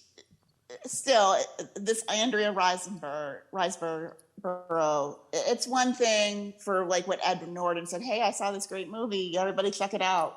It's another thing to have everybody have all these private screenings and then but the problem for both Danielle Deadwyler, I think I'm saying her name correctly, and Viola Davis is probably they were ranked number 3 or 4. It's a ranked ballot. Yeah. It's the same thing that happened probably to James Cameron. Mm-hmm. It's the same thing that probably happened to Baz Luhrmann. It's the same thing that happened to Lady Gaga last year or Denis Villeneuve. Being in the 3rd spot, which is where Viola Davis was, and most people, if you're going to rank them pre-nominations, is almost the deadliest spot to be in. Yeah. It's like I do love The Woman King. I thought it was a tremendous film. Yeah. Why do you, beyond Viola Davis for a second, why do you think it didn't get any traction in places like costume or production design? It just came out too early. It didn't land. It's been a kind of a kooky year between what we've seen people want. Mm-hmm. And I think that's across the board. I mean, we're in this, we talked about this last year, we're in this 3 to 5 years post-COVID catch up. This is a far more competitive year than we saw last year, obviously. Mm-hmm. But we're getting closer to normal, but we're still seeing it at the Emmys where we're seeing, the same thing. Look at like the limited series race last year. You would never usually see that many feel-good limited series nominated. Mm-hmm. Whereas because people wanted to feel better. People wanted an escape. Yeah. They're really not into these heavy films. And that's what probably hurt The Woman King. It's what hurt Women Talking. Those are really tough films to watch. Yeah. And it probably hurt Danielle Deadwyler until. Well, Till also had one other thing that I think people forgot about was that ABC did have a limited series, Women of the Moment, come out the prior year. Mm. And we kind of saw the same thing with the Aretha projects. Mm. Is that sometimes it's just too much. Yeah. And I mean, I don't take anything away from her, and it is a horrible thing that happened. Yeah. But there are probably people who saw Women of the Moment, and then they're like, I can't. I'm sorry. Mm-hmm. I watched 6 episodes about this. Yeah. Like, I can't watch another 2.5 hour movie. Mm-hmm. It's a tough watch, and people are still in that feeling of, we lost a lot of people from COVID. Mm-hmm. The economy is not great. They want an escape. Yeah. And say what you want, but Everything Everywhere, at least it's weird, but it's not a hard film to watch. Yeah. I mean, there's too many men in the Academy, clearly, because they nominated a porn. Mm-hmm. They nominated a smut film, but yeah. I have a. But, I've been upset about Michelle Williams all year because if she had just stayed in supporting actress, Mm-hmm. I said this. She would probably be the clear winner. And this is the other thing is that I thought, after she had gone through the Fosse Verdon cycle, to talk about this, and I've said this before, I thought, okay, 3 years later, just like 4 award years later, mm-hmm. after winning, going through a television cycle and not losing, just like Julianne Moore, a film's going to come along and this is it. This is going to give her an Oscar. And we all thought that for about 2 minutes until she moved to the lead. Yeah. She's really squandered her opportunity because when you've gone through enough award cycles like she has, you start to look like a loser because your losses start to rack up. Mm-hmm. So to finally go through a cycle, not lose, win everything, this was her perfect opportunity. Yeah. Because it would have been like, yeah, maybe we should have awarded her. Maybe we shouldn't have let the Television Academy get to her first. Mm-hmm. But it's a squandered opportunity for her. Obviously, the rules have to change because of this Riseborough thing. Yeah.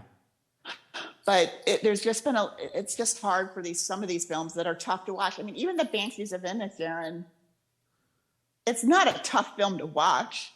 No, it's just it just takes a very dark turn at a certain point. But you're right, it's still an enjoyable dark comedy. And And I think people are still looking for enjoyment. Mm-hmm. We're not at the point yet in our movies where I think something could come along that's really going to be thought-provoking and make us want to. Yeah, I don't think we're going to see a Nomad Land for a little while because it's like, okay, that's just an election year thing. Like election years really do prefer the journeyman films or something light or upbeat. But we've just seen this still going on where it's like Ted Lasso sweeping the Emmys because people want to feel better. Mm-hmm. And whatever you say about that, it does make people feel good. Yeah. Why the White Lotus won? It's an escapism. This is The Whale is a tough film to get through. Yeah. Yeah. That could be a problem, but it's not like Elvis is any easier.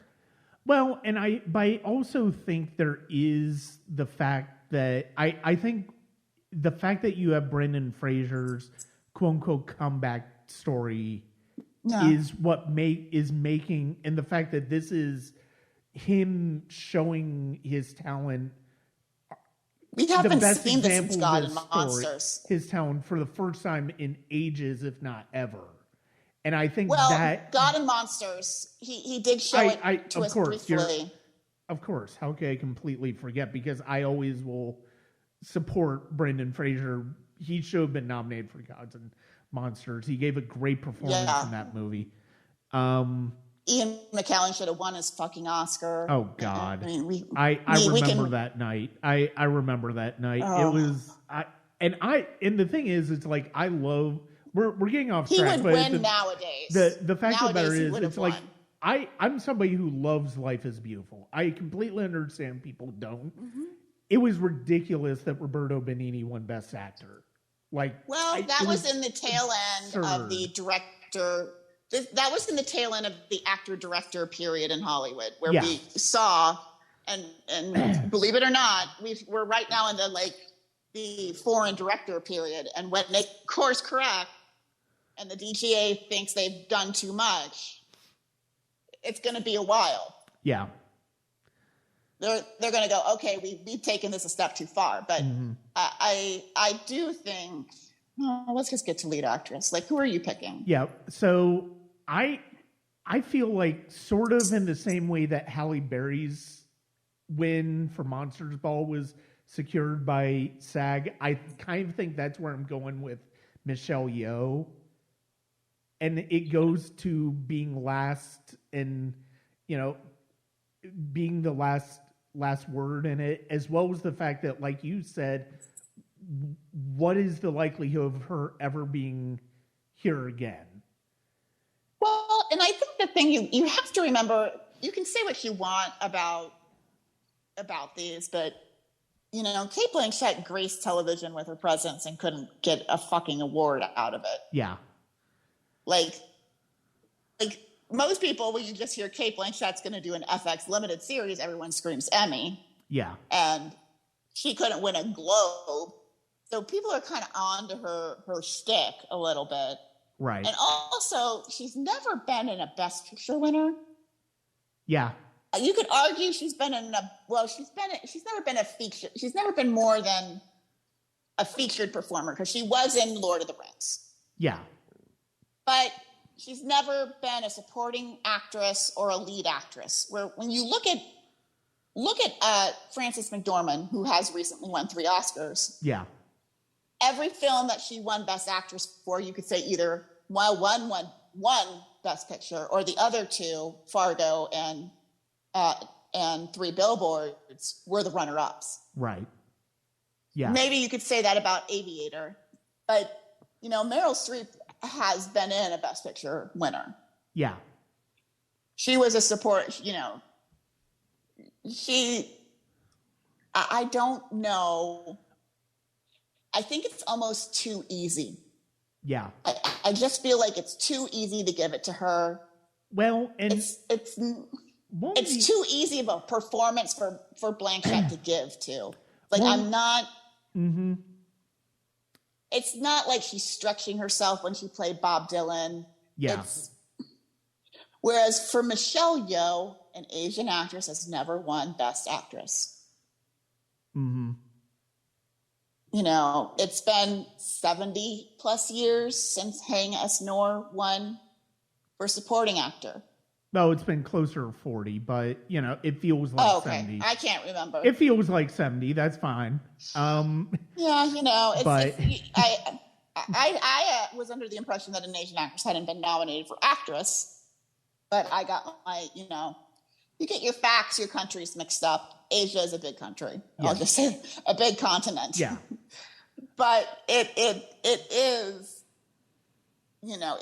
diversity includes more than just African Americans. So this category does still have some diversity to it, but I think Michelle Yeoh feels better as a winner. I agree. It also is like, when Meryl Streep won her 3rd, and even to a point when Frances McDormand won hers, it mattered to them. Yeah. She's kind of going for this I'm too cool for school. Yeah. And my problem with that is that if you're going to do that, you need to do the Anthony Hopkins full stop, where it's like, I'm 83 years old. There's a pandemic. I'm not going to this, which is basically what happened. Well, the thing is, it's like, I think this is something that I was thinking about while I've been thinking about this category, because it seems like, especially in the modern era, when actors have won 3 Oscars, you think about Meryl Streep, you think about Jack Nicholson. It took Jack Nicholson, it was 22 years from his first one to his 3rd one. Well, it didn't take many nominations for either Frances McDormand or Daniel Day-Lewis, but the difference between them is they went a long time period between first and second. Yes. But between second and 3, what happened is that they became so cool that they just kind of won. Now, the difference between Frances McDormand's 3rd is that she at the last second pulled out BAFTA. And I was like, well, now I got to predict her. Yeah. Because that race was all over, and because I couldn't pick Viola Davis and Chadwick Boseman for the same reason. The film wasn't nominated. You can't win both lead acting races and not have your film be nominated for Best Picture. Yeah. It's one or the other. Mm-hmm. I can't, And as nervous as I was about Chadwick Boseman, I couldn't. Well, one, I didn't want the whole internet calling me racist. Right. And 2, many hesitancies as I had, I still felt like, hard overhead, everybody's going to go that way. I do think that it would be interesting to see if BAFTA would go Yeoh knowing SAG did, because I think they might have thought SAG would have gone Blanchett. Yeah. And the thing is, it's like It's I also feel like with Kate Blanchett, she's going to be somebody like Meryl Streep who's going to be here again. You're going to see her nominated she's not done every other year. So it's like you're going to have times where she's going to be a staple to the category the same way Streep was for a long time. And I don't always agree that people should not vote for somebody because they're going to be nominated again. Because you don't know. And I think the one thing you can say about Frances McDormand winning again, and for anyone, is that at least it's and for Anthony Hopkins winning again, it says if we think you absolutely gave the best performance in this category, narrative be damned. Sorry, and I'm not trying to offend anyone. And narrative be damned. We're going to give you the award, and which is good for anyone who's won at least once. And honestly, Anthony Hopkins, I love Chadwick Boseman in Ma Rainey's, but that was a masterful Anthony Hopkins performance. was amazing in The Father. He was absolutely that was a masterclass. The Father. So for him to win, it made sense. And he handled it with such grace. Yes. And you have to remember that Halle Berry, the only thing I will say about the Halle Berry argument is that her film was not BAFTA eligible in the same Oscar season. And that's one of those things that when people use BAFTAs before 2002, BAFTA used to go months after the Oscars. So here's a really good example of that. Tom Hanks has never won. Now, I'm using Tom Hanks because he was nominated for both Philadelphia and Forrest Gump. Yeah. And there is probably a better chance that if BAFTA had gone 4 or 5 weeks before the Oscars, he probably would have picked up one. Because even Hugh Grant, who beat him, and I think he also beat John Travolta that year, is like, I only won this because I'm British. Mm-hmm. Like, that's literally the first thing out of his mouth is, I only won because I'm British. And that's fine, but you can't use anything before that, and you also have to check the eligibility with a film like Halle Berry. So Halle Berry, yes, she won SAG, but she wasn't BAFTA eligible, and it was right at that point before they moved these ceremonies. Yeah. So it is. I just feel like it's closer than people want to believe, but I think it's going to be Michelle Yeoh. Yeah. By a sausage finger. Yeah, I'm just trying to think of something I think it's like the nose, It's like I do think it's easily the closest of the two because of the fact, especially because it feels like it's been Blanchett and Yeoh throughout the entire award season. It's been basically you also have one to or decide: the other. do you really want somebody who wants it? Like Yeah, Michelle Yeoh wants it. Kate Blanchett feels a little like she could go either way. Like, she didn't show up to the Globes, whatever. But Michelle Yeoh's like, oh, I will fight you. Like, she's really been out there the past 4 or 5 years, ever since Crazy Rich Asians. She did that Shang-Chi, I think is the name of the Marvel film. Yeah. She's really been on the radar. Like, there were a lot of people who thought she should have been nominated for Crazy Rich Asians. And were disappointed that didn't land because she really scared the bejesus out of everyone. So now here she is, the lead in a film, finally. And I think what she did with having that character actor at 94 years old get up there and talk about Asian representation really does help. Yeah. So this is my one hard overhead. I'm not changing my mind. I'm going with Michelle Yeoh. I want this to happen. I adore her. Yeah. Maybe I'll watch Crazy Rich Asians again. The good news for her film is that it is on Showtime, and the rest of them aren't really available. So, I mean, Tar's on Peacock. Yeah. And Blonde is I'll on just say Netflix. This. But I really hope we're not in a similar situation where when that person's individual Emmy nomination. Peter McNichol's Emmy nomination got rescinded for guest actor because he appeared in one too many episodes of Veep. And so when they replaced him with the person who was in seventh or whatever, I don't remember how many nominees there were supposed to be, he won. I really hope we're not in a situation where all this attention on Andrea Riseborough ends up winning because they just feel sorry for her. Here's basically, so I do want to talk about the other nominations. We basically focus mainly on Blanchett and Yeoh because they're the ones who are the 1 and 2 essentially here, 1A, 1B, however you want to look at. Here's what wouldn't it be awesome if there was a tie? It would be fantastic. I sincerely doubt that would happen, but that would be pretty great to see happen. That hasn't happened in years. Yeah, but here's what we'll say about the other nominations. I'm on record as having hated Blonde. I will say I think Ana de Armas is arguably the best part of it, but that's not saying much because she's not given a whole lot to do.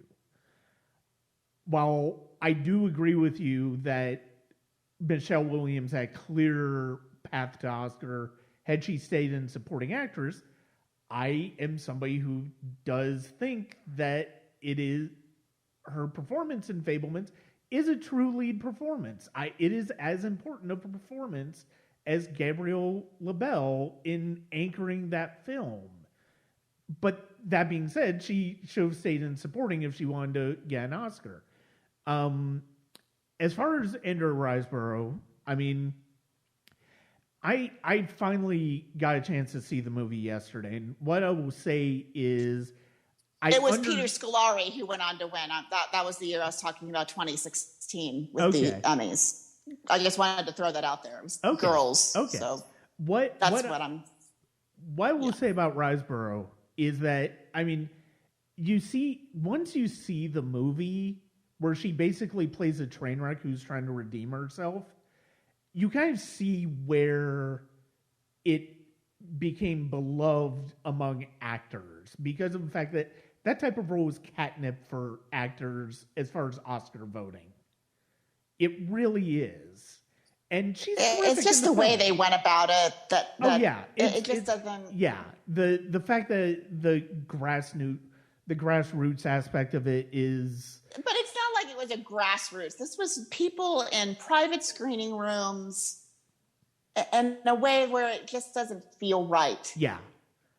And I understand, like, you and I know the rules better than probably those actors involved in this, but going out there and soliciting 217 people to vote the way you asked them to because you know how this is going to work, especially for someone who's won or who's been nominated, and a lot of the people involved in this should have to not let this just play out as it was going to, feels unfair because it's not just hurting her, it hurts the other four nominees. We've talked about this. It hurts Ana de Armas. It hurts Michelle Yeoh because they can't be the center of attention that they deserve because it is still a diverse category. Yeah, we still have representation, but I think they should have realized, especially if you've been nominated and you've won, or you've been the list of the actors involved in this is like, you guys should have just let this play out. Yeah, like. They did this way too late. They didn't make a concentrated effort to try and get her anything else. They just, that would be like you and I sitting down, finding a list of Academy winners and trying to manipulate people to do this. Right. It doesn't. That's the problem I have with it. Is that it's like at that point you should have just let everyone play as they will. Yeah. And the thing is, if that whole barrage had not happened and the nomination had still occurred, would there have been any sort of controversy? There would have been questions as to how it could happen since she was not really part of the conversation before, but would there have been this sense of impropriety if she had been nominated without all of the hullabaloo that came out shortly before voting ended. Well, I think the thing you have to remember about the voting is we don't know who's in 6. Yeah. we think it's Danielle Deadweiler. We think it's Viola Davis. It might have been Viola Davis. Yeah. We don't know for 100% sure. No. Do I want Viola Davis to win that Best Actress Oscar? Yes. Yeah. Do I think every time I see her in a lead role, this is going to be the year? Yes. Mm-hmm. But we don't know for sure.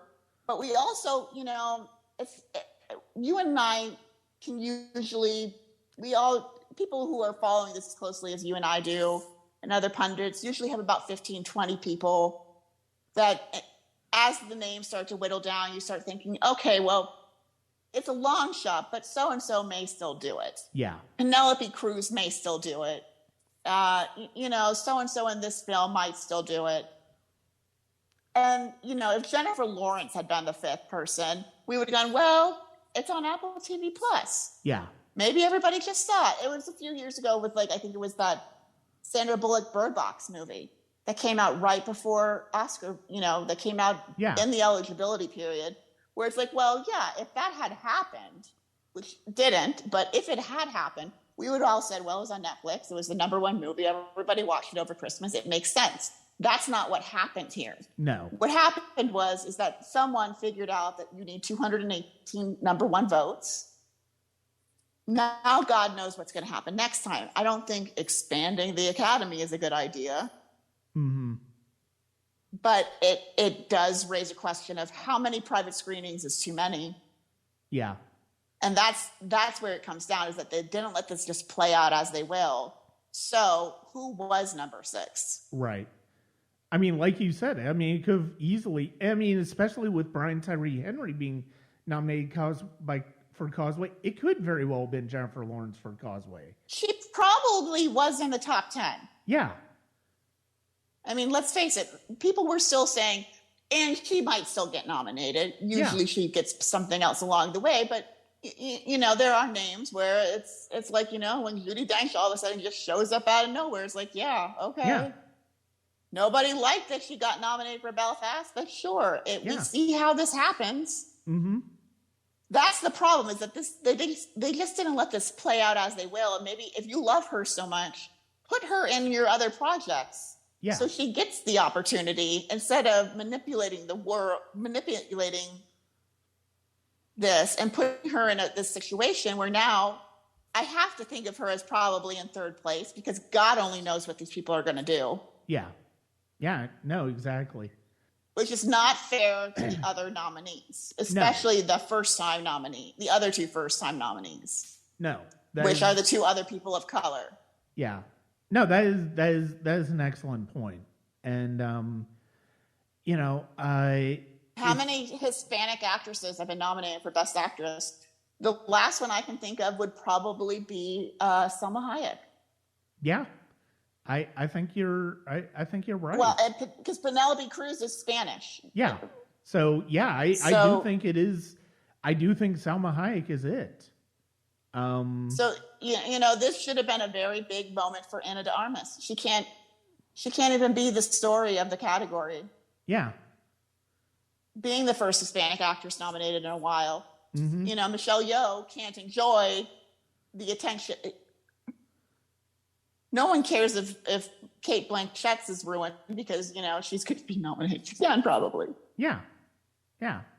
It's exactly like we said.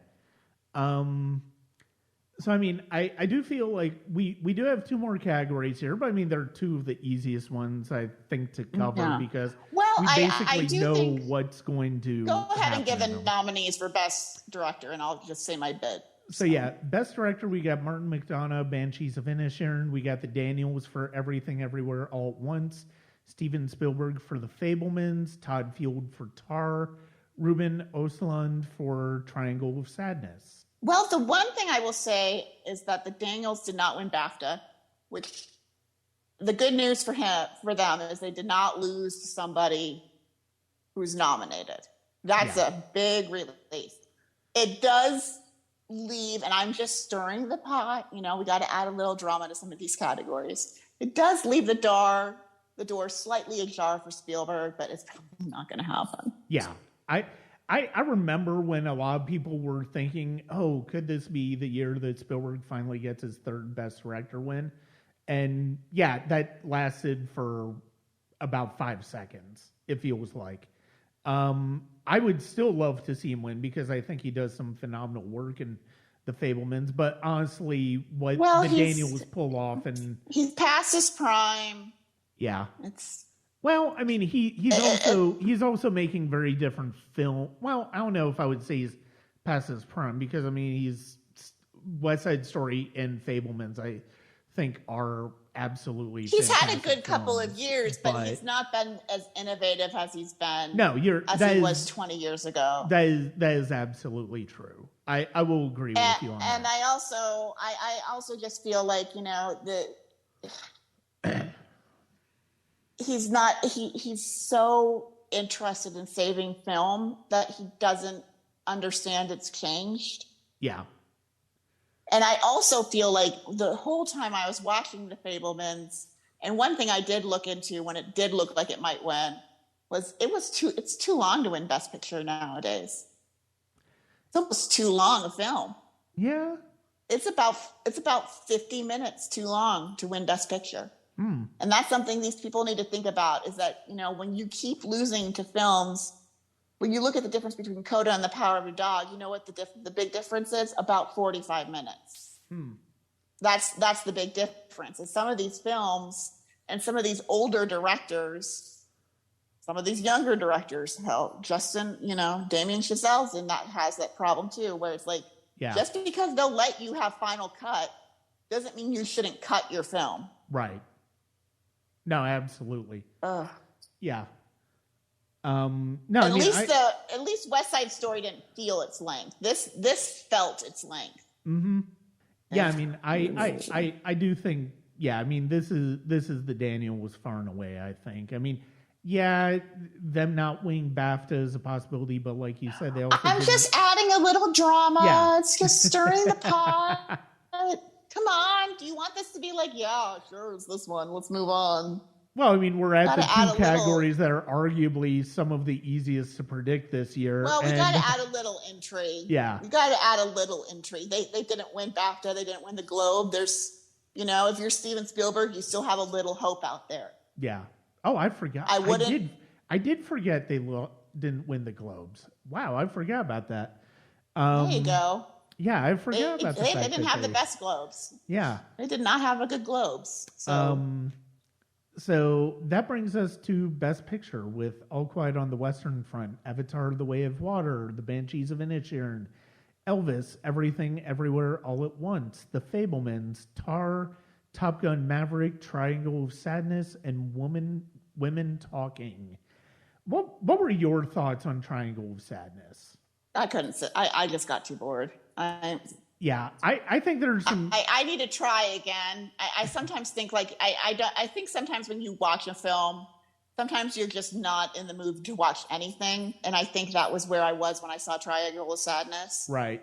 Where it's like I could have sat down and watched my favorite film, and I would have been like, I hate this. Why am I doing this?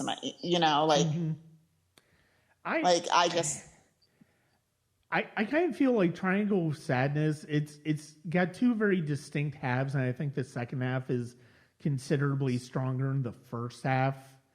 But the thing is, I also think its themes are way too obvious. I don't think, I mean, sometimes it's fine for a movie to be that way, but at the same time, they're obvious in a way that's not interesting to me.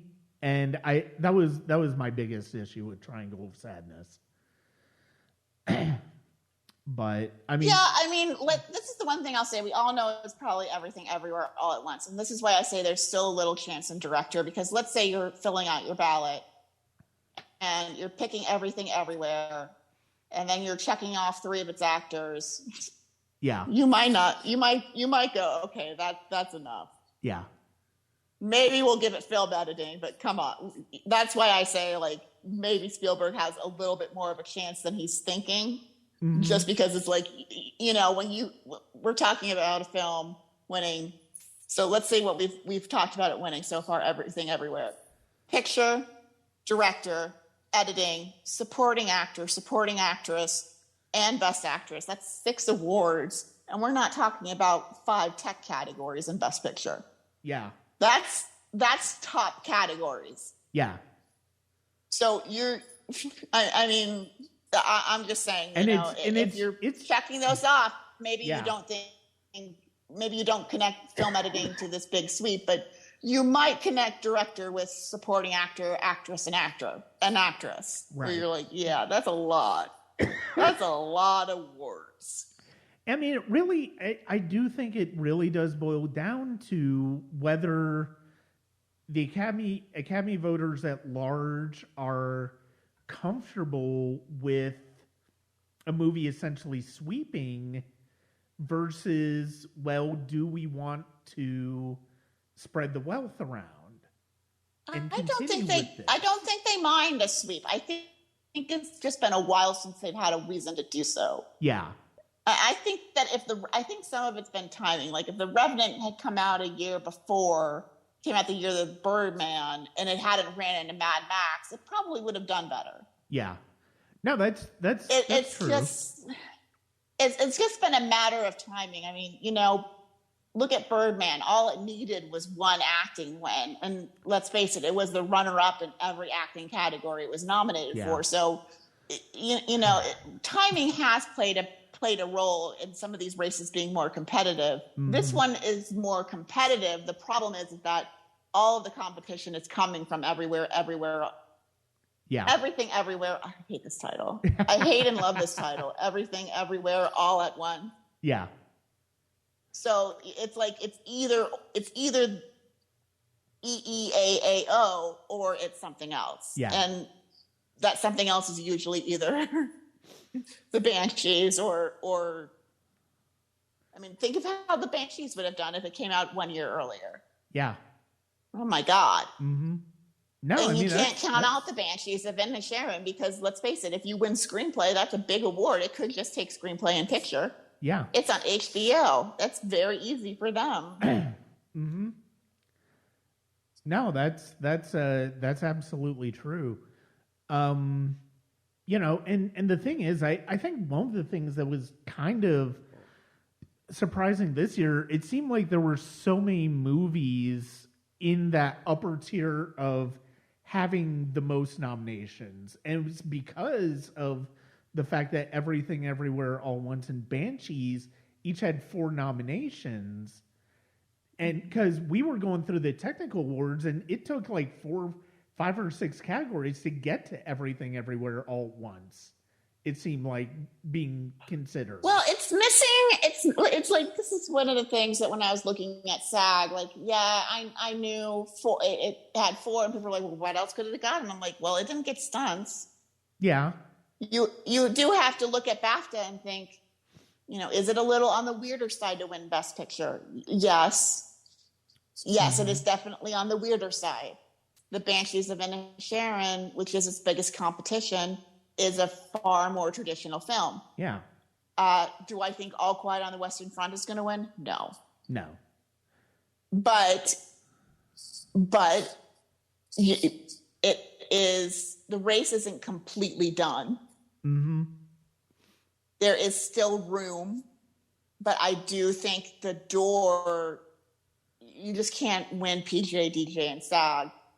Yeah. The question now becomes, how many more trophies does it win if it is, in fact, winning Best Picture?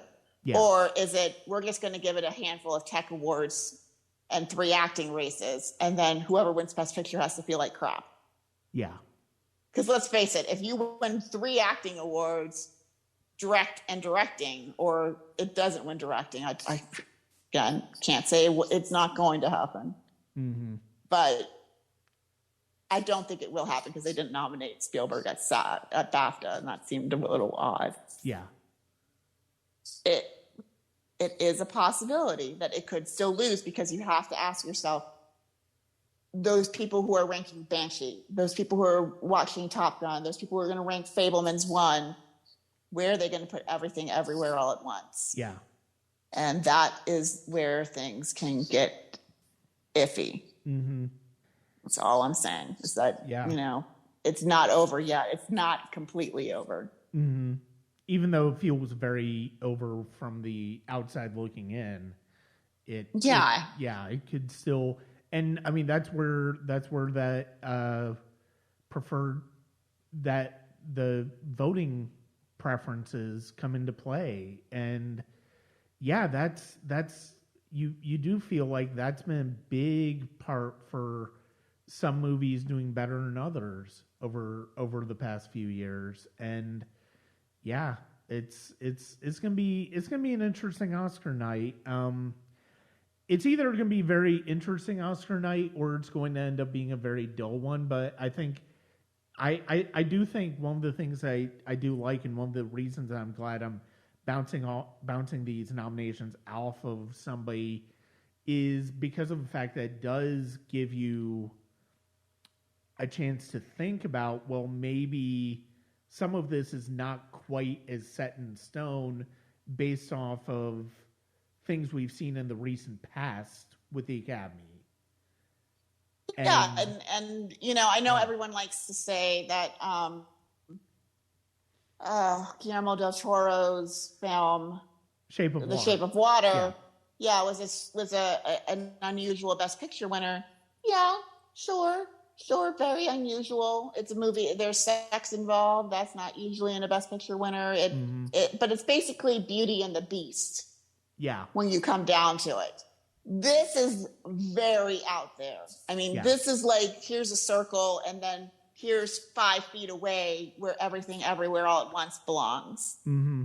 Which could be the difference. We don't know. And we still have to look at the one branch that does have overlap with the Academy, BAFTA, and go, should we be reading into that? Yeah. That it could only pick up one award. Because that did kind of stall their momentum. Mm-hmm.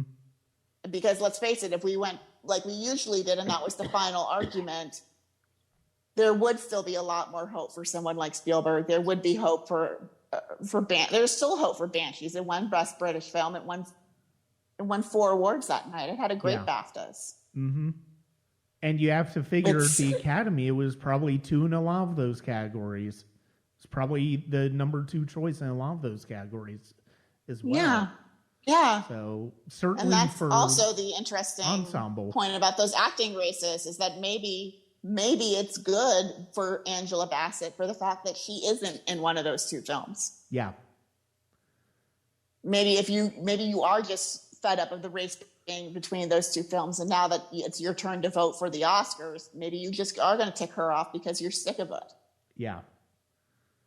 If you haven't already voted. We don't know how many people voted the minute they get their ballots, and how many people really sit down and think about this. Mm-hmm. No, absolutely. Well, it's a tough year. It's a tough year. It is, and I mean, my personal preference would be the Banshees of Inisherin. I really loved Colin Farrell in that film, and I adore... My dog loves to watch TV, so every time he saw that little donkey, he charged, and when he realized he watches the television, so when the donkey died, spoiler alert, he was crying. I'm like, Gus? Yeah. I mean, as much as, I adored Everything Everywhere All at Once. I truly think it's one of the best films I've ever seen. But I also love The Fablemans. I love Women Talking. I love The Banshees of Inisherin. They're basically like 2, 3, 4 with Everything Everywhere All at Once. And I mean, I would love to see all of them considered. And whether Spielberg wants to believe it or not, all of his innovations have led to the Daniels being able to even be in the conversation for this. Because look what he did with Jaws. Oh, yeah, and he absolutely was famously snubbed. Nowadays, he would be so in the conversation because of how he did that. Oh, yeah. So it shouldn't feel too much like a loss to him. And and you wonder how much it would mean, whether it truly would mean, I almost wonder whether this time around he might be more interested in winning for screenplay with Kushner, who has not won for any of his work collaborations with Spielberg. And I think the problem is that it's like he's reached a point in his career where he's become the status quo and not the rebel. Yeah. And the problem with working with Kushner is like, we get it. He's a Pulitzer Prize winner. We get it. We get it. He's brilliant. Mm-hmm. It's not as innovative as he thinks. Yeah. Even remember at the time when he did Schindler's List and he did the movie in black and white, that was a big deal. Oh, I that remember. in and of itself Yeah. was a big deal to do a movie in black and white. Nowadays, people are like, you know what? Why not? Let's just do it in black and white for the hell of it. It's like there's no. Oh yeah. No, and believe me, I remember and I practically remember the conversation verbatim around Schindler's List. It's like I was very much paying attention to the Oscars that year because that was when I was starting to really get into movies as a film, as an art form, as opposed to just watching them. And I mean, you can hear more about my thoughts on Spielberg. I've talked about him a lot. I talked about the Fabelmans a lot in their own league. But he's not even like 10 years ago. He's not as innovative as he was in, like, say, Minority Report. Yeah, yeah. I mean, he's been around long enough that he's become the status quo. And when you see that, and that's honestly, at least he was trying something new with West Side Story. Mm-hmm. It seemed like he wanted to entertain instead of just shoving his message down our throats again. It's like, we get it. You got Tom Hanks. Yeah. We like, give us something, zig instead of zag. Do something different. Like, at least when Martin Scorsese has always done something different back to back. Like, yeah. When he does The Age of Innocence and then he follows it up with Raging Bull. I don't know which order those are in. It's like, Raging Bull was far ahead of Age of Innocence. But no, the fact of the matter is, but still, is that like he's doing something that's completely. It's the same thing with Ang Lee. It's like Sense and Sensibility to Brokeback Mountain to Crouching Tiger, Hidden Dragon. Oh yeah, well, it's like, how many World War movies can you make before people are like, okay, no, exactly, seriously. No, and I mean, to your point on Scorsese, I mean, just in the past decade plus, just in the 2010s, we saw him do Shutter Island, we saw him do Hugo, then he did The Wolf of Wall Street, then he did Silence, and then he did The Irishman. So, I mean, he's still doing a lot of variety, and I mean, he's still essentially trying got new westerns. And I think, and I have my own personal feelings. You can hear about my personal feelings with Spielberg on the episode that I did with Danielle Saltzman and Darren Lundberg back in December. We went in excruciating detail on. But he is Spielberg. Completely anti-film being on television. But he has no sympathy for people who may still be kind of hesitant about going to the theaters. Who, are of his age, who might be like, that's nice for you, but I don't live in California where everyone's vaccinated. Mm-hmm. And you would think, at least with, and I get respecting Top Gun for getting people back to theaters and everything, but you would at least think he'd have some empathy for the fact that the film industry had to adapt because of a pandemic, instead of like going with this, it's going to die, it's going to die, it's going to die. It's never going to die. It's going to change. Mm-hmm. I mean, The Fabelmans was out a month later on VOD, I don't think that means that it's the end of the world. Yeah. No, that's true. And the thing is, it's like the thing with Spielberg, I mean, that's kind of confounding about his thoughts on movies being in theaters versus movies being on TV is ironic because his first feature film nominally was a TV movie in Duel. And then also, he kind of predicted where theatrical viewing is kind of going. And so, to see him, I understand where he's coming from a theatrical point, but to your point, we are still very much in a pandemic, and it's completely understandable that people are still hesitant about going to the movie. Yeah.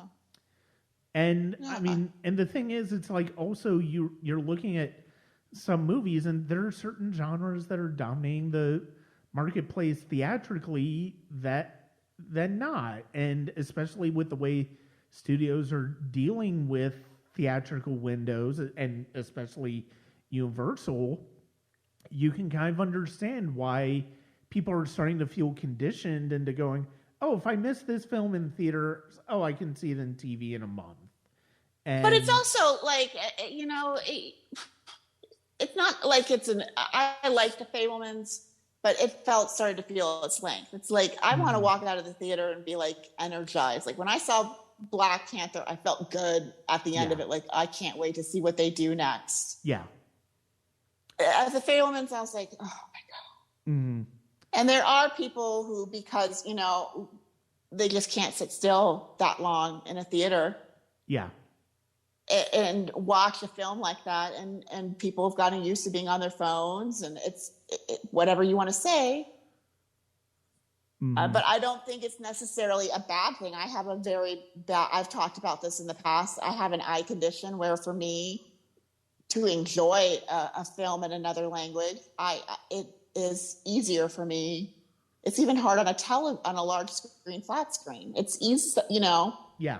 But you're also saying to a kid out there that if they see Jaws, and this is the last point I'll make because it is getting late, but he's also kind of almost ruining his own legacy, because you're saying that if a kid sees Jaws or E.T. at home because their parents show them a Spielberg film, and that makes them want to become a director, they've never understood your movie because they saw it on television. You're telling everyone who's seen some of these classic films and enjoys like the 30 Days of Oscars or something like that because they saw it on a small screen, which they're not always small nowadays, but still not in a theater, they don't understand it. That's not fair. That's not fair to say. That's not fair because, I've seen The Sound of Music over 100 times. It's my absolute favorite movie. I don't live in a town where they play it on the big screen, or I would go.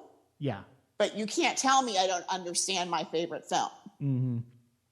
You can't say to somebody they can't be inspired by your work because they saw it on a small screen. Does he really want to negate that experience for someone? No, I think that's a very fair I'm not point. trying to crap on him. I just think I do think it's one of those. I completely understand where you're coming from, and I completely respect that. I completely respect that feeling. I mean, as somebody who's experienced so many great films, so many films that I adore for the first time on VHS. I was scarred for life when I was 6 years old because I watched The Birds, I've seen so many of my favorite films for the first time on TV in one way or another. Yeah, I mean, you just stumble across it on a rainy day or something. It's just, I just think that, to negate the positive effect it can have. But I also understand that he created the blockbuster. I do understand that he's in a different position than, let's say, Martin Scorsese, where he, I love Martin Scorsese, but he did not create the blockbuster. I understand where he's coming from with that, but I still feel like it's like he could ease up just a tad, given everything that's happened. Pre-pandemic, pre-pandemic, I was more on his side where I understood it. I'm a little bit more on his side now that the Emmys have walked back some of their rules, allowing documentary films to compete there at the Oscars and the Emmys. during the pandemic, they didn't allow it because they just didn't want a film. They didn't want The Power of the Dog to lose Best Picture and go, you know what, an Emmy sounds good. Yeah. So, I felt a lot better about that. But I do think with a pandemic happening, he could ease up just a smidge and go, we've all been through horrible things, but it's come on back to the theater. Like, he could make it feel better. Mm-hmm. I just feel like, there's no empathy when you have a theater in your home. Yeah. He's lacking. He needs to understand that, some of us are just still a little skittish. Mm-hmm. No, I completely respect that. And I'm glad that one of the things I certainly am all for talking about discussions like that, because I do think it's an important part of how we connect with movies. And I mean, the fact that we're having this conversation in addition to the Oscars, but I would just hate for a kid. Yeah, but to be like 9 or 10 out there and see Jaws or see E.T. Jaws may be a little scarring for a 9-year-old, but to see the movie, just stumble across it and watch it and be in awe of it, and that makes them want to become a filmmaker or an editor or something. And for somebody to be out there and say, well, you don't understand my work. It's like, you've inspired this person's entire life. Exactly. Like, and is that really worth taking that away from them? The fact that they just saw it on television? No, and the fact of the matter is, it's like a lot of people are going to be watching these movies that we've talked about tonight at home for the first time. And I hope they watch some of these films and get inspired to get into more films, to watch more films like Everything Everywhere All at Once. If you like the Banshees of Inisherin, check out In Bruges. I told people who saw Parasite, I'm like, check out Snope. Yeah. Oh God. Yeah. Check out his English lesson. Yeah. Snow. Yeah. Don't check out the TNT. Yeah. Don't check out the TNT series. Check out the Chris Evans movie. But yeah, no, I mean that's the thing. It's like, and these movies are going to be ones that ultimately, at a certain point, somebody is going to find them on TV or on a streaming service. And that's how they're going to watch them for the first time.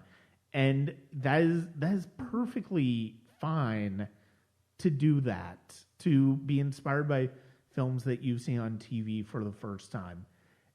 I mean, I'm like you. It's like every time I get a chance to try to see a movie that I love on the big screen, I will take it.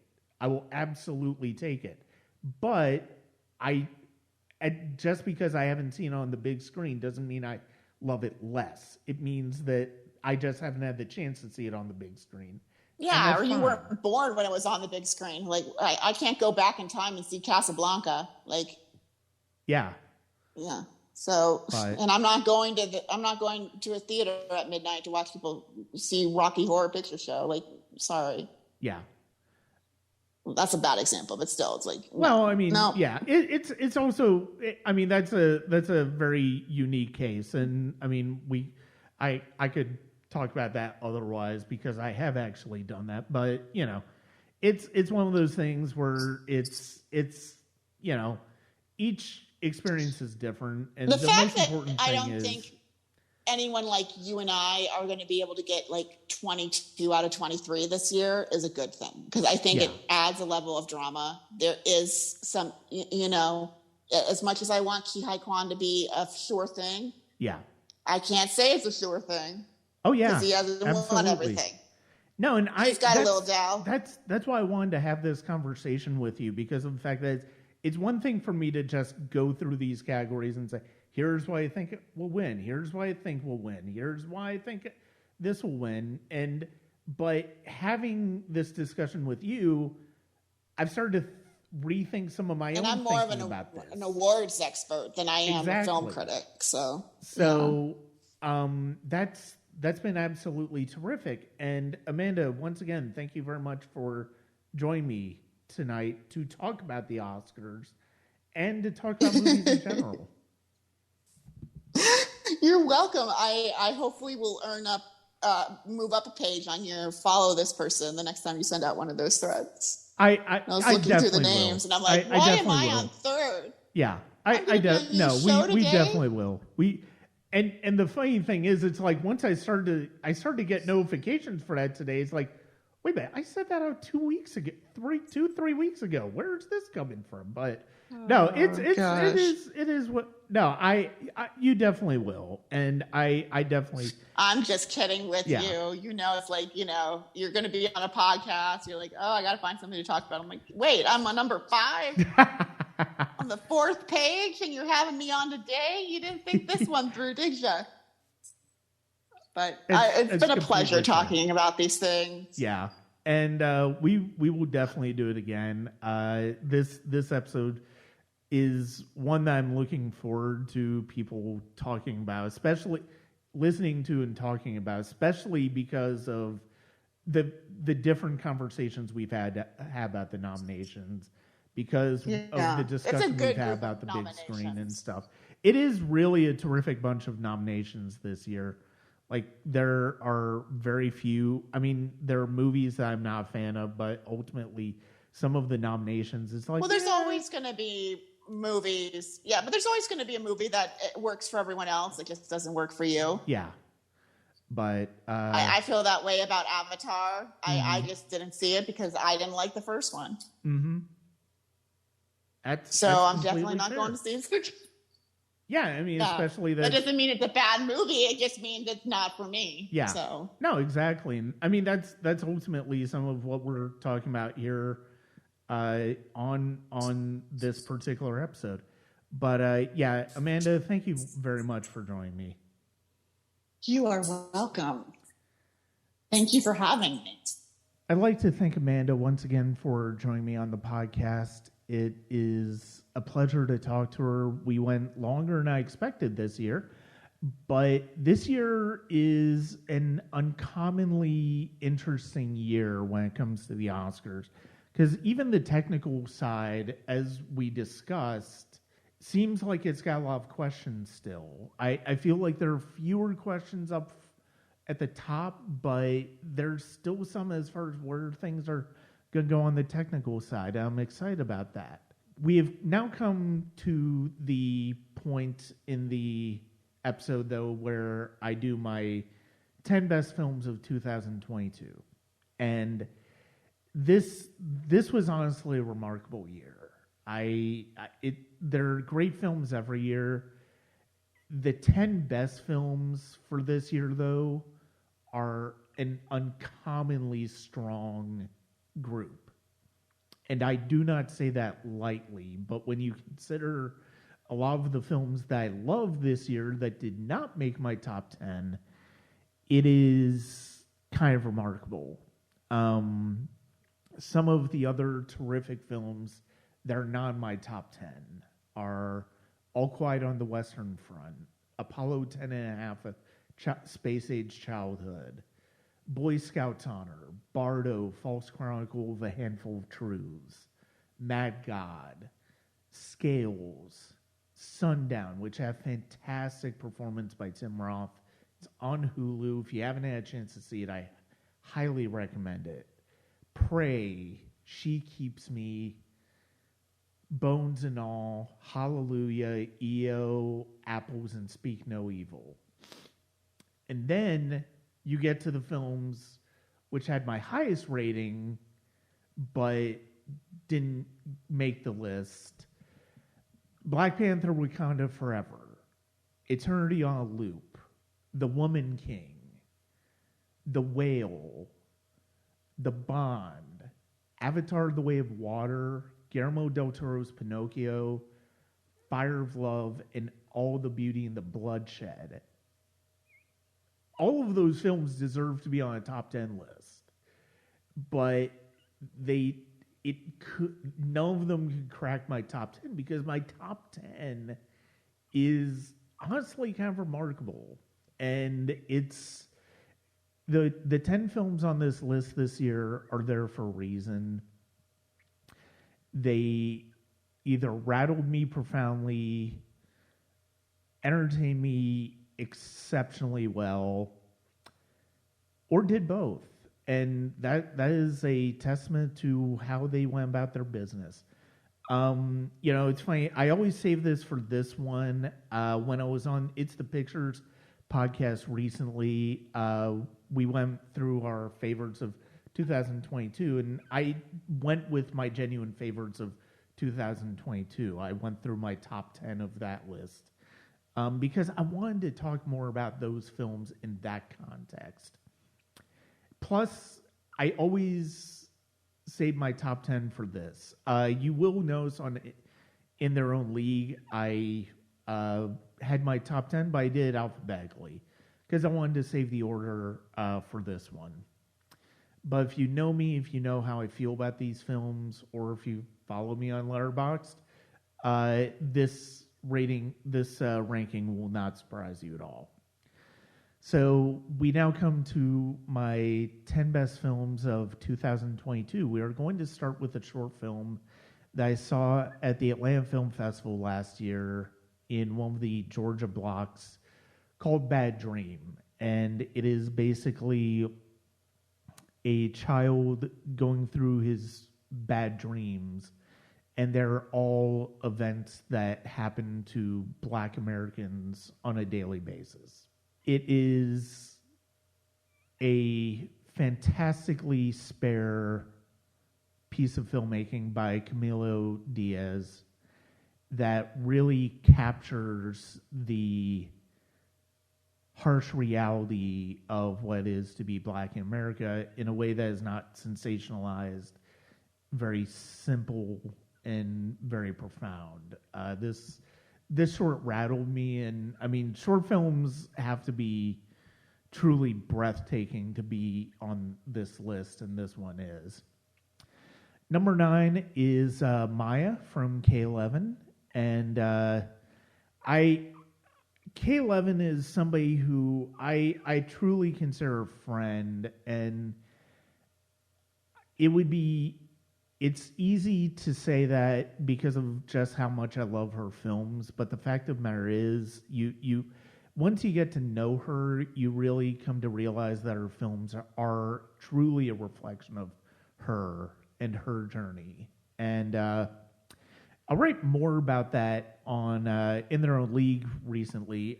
You can read my profile on K11. I did it last year's Renegade Film Festival.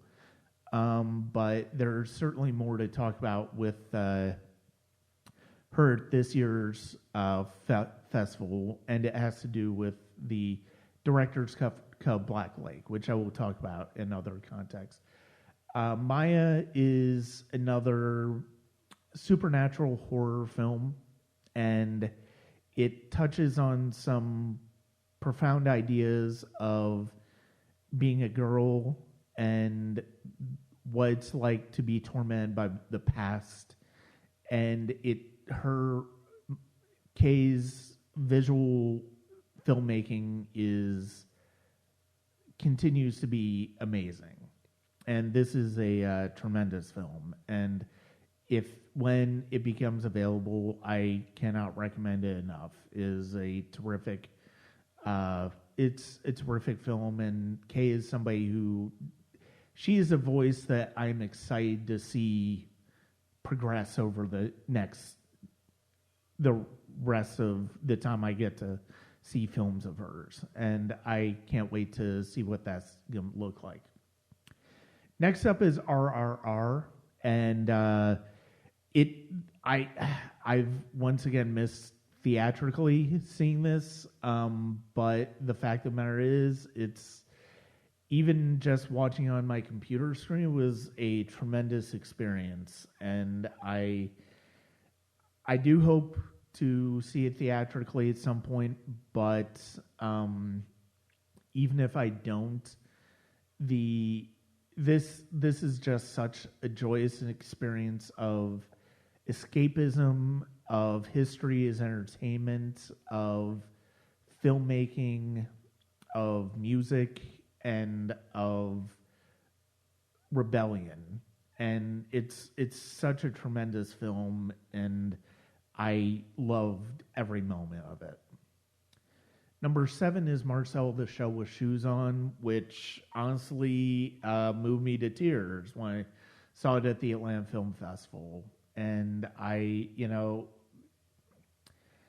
it's about family. It's about family lost. It's about family found. It's about friendship, and it has the biggest heart of any film I saw in 2022, and I absolutely adore it. It's a beautiful film. Number 6 is The Banshees of Inisherin, which is a one of the best films about friendship and toxic friendship that I've ever seen. Colin Farrell, Brendan Gleeson back after In Bruges. Just tremendous performances from both of them. It's a great pairing. Martin McDonagh does a phenomenal job. I love this movie. And it really connected with me when I saw it. And I cannot wait to watch it again and see how I feel again. Number 5 is Women Talking by Sarah Polley. She does not miss. And this is a film where the most important thing somebody like me, being a man, can do is simply listen. That's what we need to do when women need to talk about issues concerning them. And this captures that beautifully. And I cannot recommend it enough. I hope Sarah Polley wins that supporting actor or the adapted screenplay Oscar. And this film got robbed in terms of its performances. It's collectively a tremendous group of performances. Number 4 is The Fabelmans. Steven Spielberg did it once again.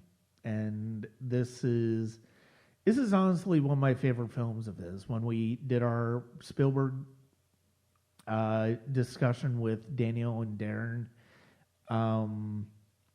it was I had this as my 3rd favorite Spielberg, and honestly, a rewatch in December just confirmed that. I love this film. I can't wait to watch it again and to uncover more depths of Spielberg as a filmmaker and as an individual. And I just absolutely love this. Number 3 is The Batman. I've said it before, I'll say it again. Matt Reeves just did a tremendous job of world building for this film. It is amazing in that respect, and it really resonated with me hard. And Michael Giacchino's score's still my favorite of the year. Although, honestly, John Williams' score for The Fabelmans is getting up there because I do love listening to that one. But The Batman, I can't wait to see where he takes this world again next. It's going to be exciting. Number 2 is After Yang by Coconada. 3 Colin Farrell movies in my top 6. Imagine that. The man had an absolutely stunning year. And this is the type of science fiction that I love. I love films that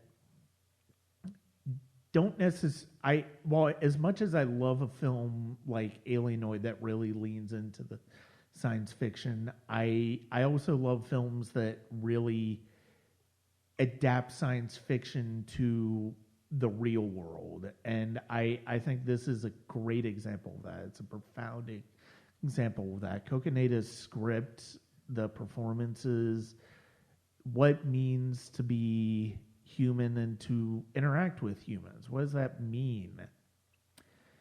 That's what I love about After Yang. This was going to be one of my favorites the second I saw it at Sundance, and I had 3rd viewing in December, and it just confirmed that.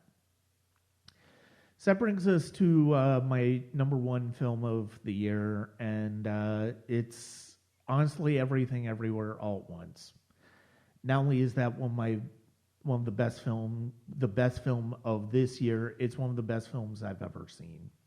and it's a movie that just resonated hard with me when I saw it in August. And another one I wish I could have seen theatrically, but it was the craft, the emotion, the performances, everything about this movie is about as close to perfect as we've seen in filmmaking over the past decade. And it's going to win Best Picture. Just don't even think about it. And it deserves it.